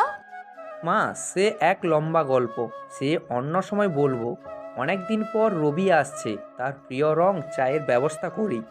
পাশ থেকে রবি বলল, না চাচা, আজ থাক, চা খাবো না আজ। ঘটনা কি বলুন। তারপর তিনি বলতে শুরু করলো, বিজনেস করতাম ভাইদের সাথে, আর তারা আমার সাথে চালাকি করে পুরো বিজনেস তাদের করে নিয়েছে। সে শোকে আমার স্ত্রী মারা যায়, আমাদের কোনো সন্তান ছিল না। আমিও ঘুরে দাঁড়িয়ে কিছু করতে পারিনি, শেষে আশ্রয় হলে এই বৃদ্ধাশ্রমে। আমরা তো জানতাম মামির অসুখে মারা গেছে। অসুস্থ সে কখনো ছিল না, সবটা ছিল ষড়যন্ত্র। আমার বিজনেস হাতিয়ে নেওয়ার পর তারা আমাকে পথে বসিয়ে দেয়। সে শোকে তোমার মামি মারা যায়, কিন্তু সবাই বলে অসুস্থ হয়ে মারা যায়, অনেক বয়স হয়েছে, তাই নিজেও কিছু করতে পারিনি। শেষে এখানে আশ্রয় নিলাম। রবির পাশ থেকে করিম চাচার কাঁধে হাত দিয়ে বলে, চাচা মন খারাপ করবেন না এসব নিয়ে, তারা একদিন তাদের ফল পাবে, আর আপনি চাইলে আবারও বিজনেস শুরু করতে পারেন। এইসব দেখার বয়স কি আর আমার এখন আছে বলো? তাও কথা। আচ্ছা, এসব নিয়ে মন খারাপ করতে হবে না, আপনি এখানে থাকুন, যদি কোনো সমস্যা হয় আমাকে বলবেন। ছোট বাচ্চা থেকে বৃদ্ধ পর্যন্ত সবাই রবিদের চারপাশে দাঁড়িয়ে আছে। রবি সবাইকে উদ্দেশ্য করে বলল, এখানে আপনাদের কারো কোনো সমস্যা হচ্ছে না তো? আর যদি কোনো সমস্যা হয়ে থাকে জানাবেন। সবাই একসাথে বলল কোনো সমস্যা হচ্ছে না।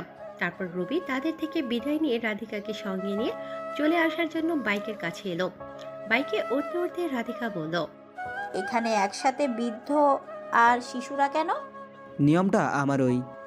এগুলো কি তুমি চালাও? আমি ছাড়া আর কে চালাবে বলো? বর্তমান মানুষগুলো তো আর এসব করার সময় পায় না, তারা শুধু টাকা চিনে।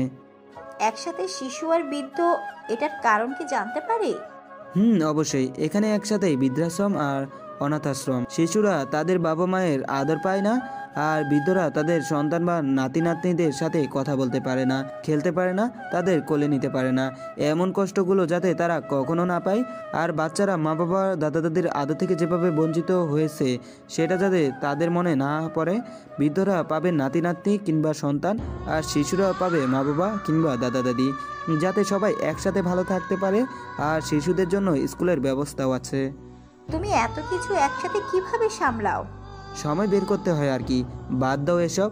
আর শোনো, এই শিশু আর বৃদ্ধাশ্রম যে আমি চালাই তা শুধু তুমি জানো, রাশেদ তুষারেরা কেউ এসব জানে না, আর আশা করব তুমিও এসব কাউকে বলবে না। ওরা কেউ জানে না? কিন্তু কেন? ওদের যদি বলি এইসব আমি করি তাহলে সেটা লোক দেখানো হবে, তাই বলি না। আচ্ছা চলো তাহলে নদীর পাড়ে যাব। একটু পর সন্ধ্যা নেমে আসবে, এই সময় তুমি নদীর পাড়ে যাবে? সন্ধ্যা ঘনিয়ে আসলে আমার ভয় আছে নাকি? কেন, আমি থাকাটাই তো সব থেকে বড় ভয়। জি না, তুমি থাকতে ভয় হতে যাবে কেন? বরং আমার সৌভাগ্য যে আমি এমন একটা মানুষের সাথে আছি। রবি বুঝতে পারছে রাধিকা কেন এভাবে বলছে। একটু আগের ঘটনাগুলো দেখে রাধিকা এভাবে বলছে। রবি আর কিছু না বলে বাইক স্টার্ট দিয়ে চালাতে শুরু করলো। একটু পর নদীর পাড়ে গিয়ে পৌঁছালো। সন্ধ্যা নামার আগে নদীটা বেশ সুন্দর লাগে, যা রবি আর রাধিকা একসাথে উপভোগ করবে। রাধিকা ফুচকা খাবে বলল, তাই দুজন ফুচকার দোকানে গেল। রবি 2 প্লেট ফুচকা দিতে বলল। কিন্তু রাধিকা না করে দিয়ে বলল 1 প্লেট দিতে। রবি আর কিচ্ছু না বলে চুপ করে আছে। রবির মনটাও খারাপ, কারণ আজকের পর আর রাধিকার সাথে কখনো এভাবে কথা বলা হবে না। মাঝে মধ্যে রাধিকা যে জোর করে ফুচকা খাইয়ে দিত তাও আর হবে না। রাধিকা ফুচকার প্লেট হাতে নিয়ে খাওয়া শুরু করলো। পরপর 2টা ফুচকা খেয়ে নিল। রবি তার খাওয়ার দিকে তাকিয়ে আছে। তখনই রাধিকা বলল, এভাবে তাকিয়ে থাকলে তো আমার পেট খারাপ হবে। রবি কিছু না বলে মুখ ঘুরিয়ে নিল। রাধিকা হাসতে হাসতে বলল, মন খারাপ করে বসে আছো কেন? এই নাও, হা করো। না, আমার খেতে ইচ্ছে করছে না। তা বললে কি আর হয়? আমি যখন দিছি সো খেতেই হবে। তুমি তোমার কাজের কথা ভুলে গেছো রাধিকা। কথাটা বলার সাথে সাথে রাধিকা একটু আটকে উঠল আর রবিকে কাপা কাপা গলায় বলল, কি কি কাজের কথা ভুলে গেছি আমি? ফুচকা তুমি না খেয়ে আমাকে খাওয়ানোর ট্রাই করছো। ফুচকা খাওয়া তোমার কাজ, আমার নয়। রবির কথা শুনে রাধিকা একটা দীর্ঘশ্বাস নিল আর বলল, এত কথা বলো না তো, খাও। কাল থেকে আর খেতেও পাবে না। খাচ্ছি। তারপর রবি রাধিকার হাত থেকে ফুচকা খেয়ে নিল। রবি রাধিকাকে খাইয়ে দিল। খাওয়া শেষে দুজন আবার নদীর পাড়ে গিয়ে বসলো। হঠাৎ রাধিকা বাদাম খাবে বলল। রবি বাদাম এনে দিল, কিন্তু রাধিকা বাদামের খোসা ছাড়িয়ে রবিকে খাইয়ে দিচ্ছে। রবি যদিও বলছে তাকে খেতে, কিন্তু সে শুধু রবিকে খাইয়ে দিচ্ছে। রবি উপায় না পেয়ে নিজে এবার বাদামের খোসা ছাড়িয়ে রাধিকাকে খাইয়ে দিল। রাধিকা মিষ্টি হাসি দিয়ে রবির কাঁধে মাথা রাখলো আর দূর দৃষ্টি দিয়ে নদীর দিকে তাকিয়ে রইল। রবি রাধিকার মাথা দেওয়ায় কিছুটা কেঁপে উঠল, কারণ এই প্রথম রাধিকা রবির কাঁধে মাথা রাখলো। এই নদীটা খুব সুন্দর না? অনেক। আর বিকেলে নদীর পাশে বসে সূর্য ডোবার দৃশ্যটা বেশ সুন্দর।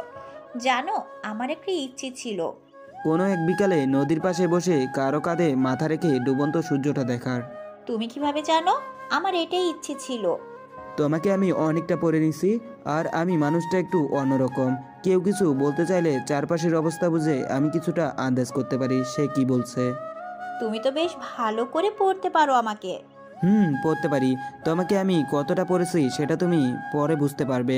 চলো এখন আসি। না, আর একটু বসি না। আরে তুমি যেমনটা বলবে। আচ্ছা, আমি একটা ফোন দিচ্ছি রাশেদকে। কেন? কোথায় আছে, কি করছে, এসব জানবো, এই আর কি। ওকে, তাড়াতাড়ি বলো তাহলে।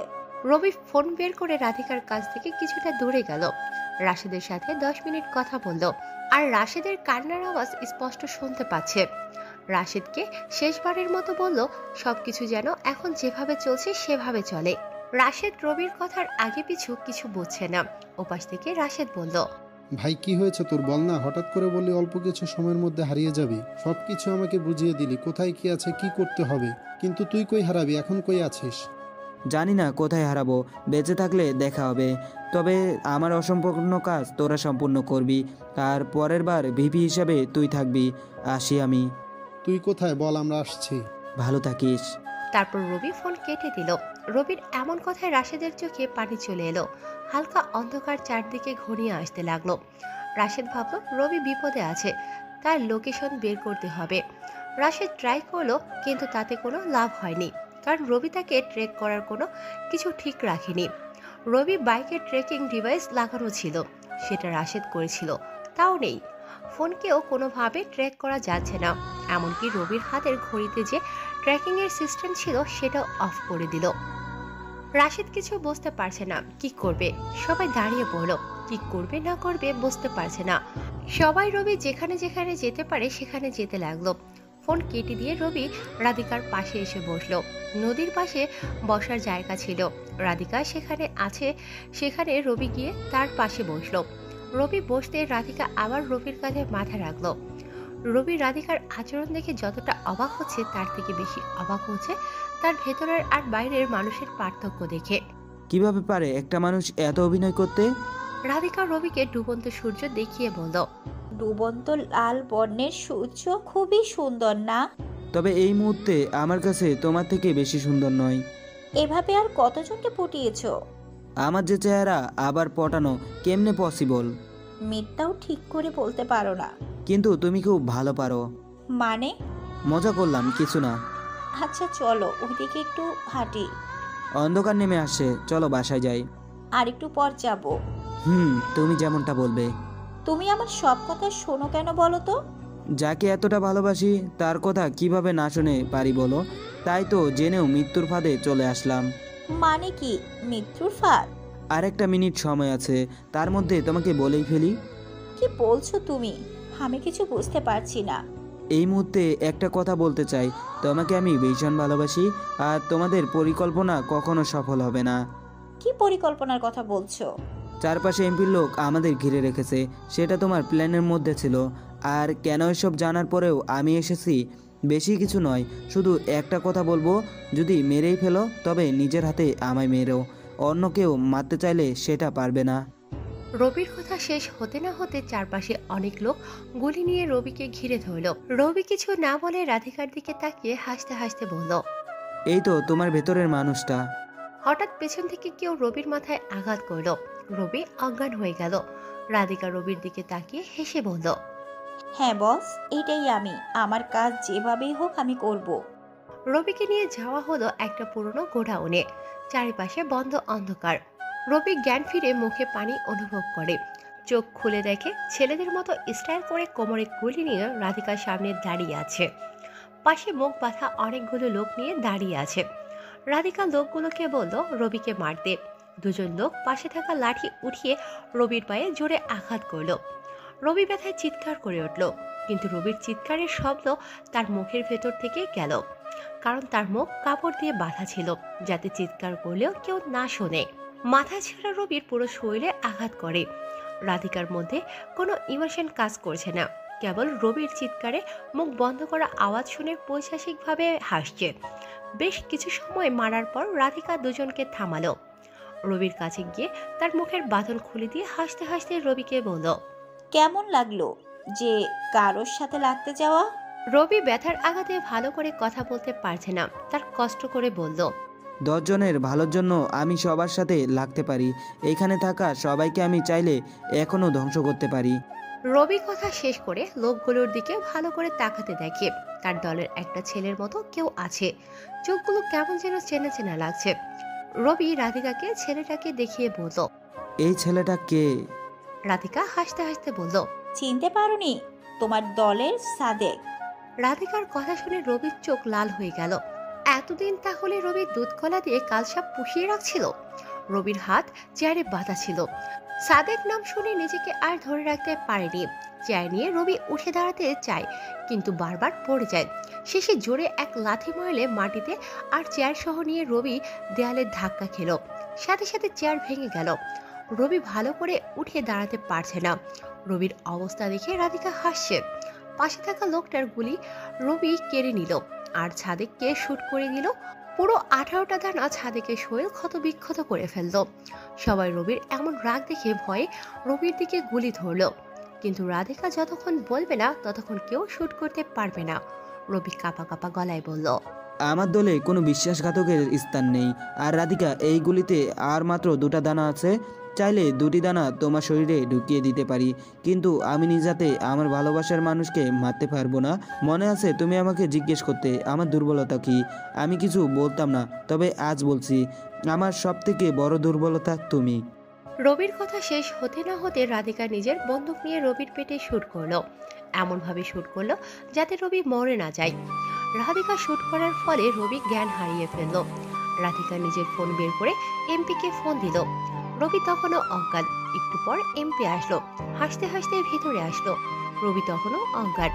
এমপি আসার পর পানি দিয়ে রবির জ্ঞান ফেরানো হলো। এমপি হাসতে হাসতে বলল, বলেছিলাম না আমার সাথে লাগতে গেলে শেষ হয়ে যাবি। আজ দেখলি তো, তোর মৃত্যু আমার হাতে লেখা। রবি কিছু বলতে পারছে না, শুধু রক্তাক্ত মুখে হেসে যাচ্ছে। এমপি আবার বলল, শেষ ইচ্ছে থাকলে বল, আমি নিজ হাতে তোকে শেষ করে দেব। সাথে সাথে এমপির ফোনে একটা মেল আসলো। মেলটার শেষে আগের মতো আর কে লেখা। এমপি অবাক হয়ে গেল। রবি তো তার সামনে, তাহলে মেল কে করলো? মেলে লেখা আছে, তোমার স্বপ্ন স্বপ্নই থেকে যাবে। আর কে? এমপি এবার কিছুটা ঘাবড়ে গেল। রবি যদি আর কে না হয় তাহলে আর কেটা কে? যাক, সেসব পরে দেখা যাবে, আগে ভিপিকে শেষ করি। এমপি গুলি হাতে নিয়ে রবিকে শুট করতে যাবে, তার আগে রবি বলল, আমার একটা শেষ ইচ্ছা আছে। রবির কথা শুনে এমপি গুলি নামিয়ে নিল। আর কি ইচ্ছে জিজ্ঞেস করলো। আমাকে মারতে হলে রাধিকা মারবে, আর কেউ নয়। এত ভালোবাসা কই থেকে আসে? ঠিক আছে, তোর শেষ ইচ্ছে না হয় আমি পূরণ করলাম। রাধিকাকে শুট করতে বলল। সাথে সাথে রাধিকা রবির বুকে আরো 2টা গুলি করলো। রবি হাসতে হাসতে নিজের চোখ বন্ধ করে ফেললো। এমপি রবির লাশটা নদীতে ফেলে দিতে বলল। লোকজন রবির লাশ নদীতে ফেলে দিল। সব কাজ শেষ করে সবাই যার যার মতো চলে গেল। রাধিকাও তার বাসায় চলে গেল। এইদিকে রাশেদ রবিকে খুঁজে না পেয়ে সবাইকে ফোন দিচ্ছে। রবির কোনো খোঁজ নেই। রাতও হয়ে গেল। হঠাৎ রাধিকার কথা মনে হতে রাধিকাকে ফোন দিল, কিন্তু তাতেও কোনো লাভ হয়নি। রাধিকা বলল বিকেলে রাধিকা বাসায় চলে আসছে, আর রবি কোথায় জানে না। রাধিকা জেনে বুঝে রাশেদকে মিথ্যে বলল যাতে রাধিকা বেঁচে যায়। অনেক রাত হয়ে গেল, রাধিকার ঘুম আসে না। হঠাৎ রবির দেওয়া ডায়েরির কথা মনে পড়লো। রাধিকা ডায়েরিটা হাতে নিয়ে গিফট পেপারগুলো ছিঁড়ে ডায়েরিটা বের করলো। ডায়েরির প্রথম পাতায় সবুজ কলমে শুধু একটা শব্দ লেখা, প্রিয়সী। পরের পাতায় লেখা, তোমাকে প্রথম দেখাতে আমার ভীষণ ভালো লেগে যায়, তারপর ভালোবাসা। জানো, তোমাকে প্রপোজ করার পর যখন তুমি রিজেক্ট করো আমার খুব খারাপ লাগে। তারপরে তোমাকে ভালোবাসি বোঝানোর জন্য প্রতি রাতে বাঁশি বাজিয়ে তোমার মনোযোগ নেওয়ার চেষ্টা করতাম। এক সময় তোমার বাঁশিওয়ালার প্রতি ভালো লাগা কাজ করে। যখন তুমি জানতে পারলে সেটা আমি, তখন তুমি ফুচকার দোকানে এসে আমাকে শুনিয়ে রাজনীতি সম্বন্ধে ভুলভাল কথা বললে। আমি তখন নিজেকে তোমার সামনে নিয়ে আসি। তারপরের পাতায় লেখা, একদিন আমি তোমার বাসার সামনে দিয়ে যাচ্ছিলাম, সেদিন তুমি নীল শাড়ি পরেছিলে। তোমাকে দেখে আমার আরও ভালো লেগে যায়, আরও ভালোবেসে ফেলি। রাজনীতি নিয়ে সমালোচনা করায় তোমার থেকে 7 দিন সময় চাই, আর তুমি সময় দিলে। প্রতিদিন তোমাকে ভালোবেসে গোলাপ দিতাম, আর তুমি সেই গোলাপ ডাস্টবিনে ফেলে দিতে। পরের 2 পাতায় কিছু লেখা, তৃতীয় পাতায় লেখা, আজ হঠাৎ তোমার এখানে আসার কারণ আমি খুঁজে পেলাম। আমি জানতে পারলাম তুমি এখানে আসার পেছনে কারণ আমি। এমপি তোমাকে ভাড়া করেছে আমাকে মারার জন্য। তুমি কোনো রাধিকা নও, কোনো মেয়ে তোমার বাবা নয়, সব তোমার সাজানো নকল পরিচয়। তুমি কন্ট্রাক্ট কিলার শ্রাবণী। আমাকে মারার জন্য তুমি এমপির কাছ থেকে টাকা নিয়েছো। জানি আমি চাইলে তোমাকে সেদিনই মেরে ফেলতে পারতাম, কিন্তু তোমাকে এতটা ভালোবেসেছি যে তোমার হাতে মৃত্যুকে অলিঙ্গন করতেও রাজি হয়েছি। তুমি জানো, মানুষ বলে কেউ প্রেমে পড়লে অন্ধ হয়ে যায়। আমি সত্যি তোমার প্রতি এতটাই অন্ধ হয়ে গেছি, তোমাকে চারপাশে দেখতে পাই, হঠাৎ ঘুম ভেঙে যায় তোমার কথা ভেবে। পরের পাতায় লেখা, কতটা ভালোবাসলে জানো, মৃত্যু জেনেও এমন চুপ করে বসে থাকতে পারে জানো। পরিশেষে একটা কথা বলবো তোমাকে, আমি ভীষণ ভালোবাসি। সব বেঈমানদের মধ্যে তুমি সর্বশ্রেষ্ঠ বেঈমান হয়ে থাকবে আমার লাইফে। 7ম দিনে তুমি আমাকে মেরে ফেলার প্ল্যান করেছো, আমি স্বেচ্ছায় মৃত্যুকে অলিঙ্গন করব। ভালো থেকো বেঈমান প্রিয়সী। পুরো ডায়েরিতে আর কিছু লেখা নেই। রাধিকার মধ্যে কোনো অনুতপ্ত বোধ নেই। ডায়েরিটা ডাস্টবিনের দিকে ফেলে দিয়ে এক পৈশাচিক হাসি দিল, আর অট্ট হাসি দিয়ে বলল, ভালোবাসা মানুষকে সত্যি অন্ধ বানিয়ে দেয়। খুব তাড়াতাড়ি ফিরে আসছি।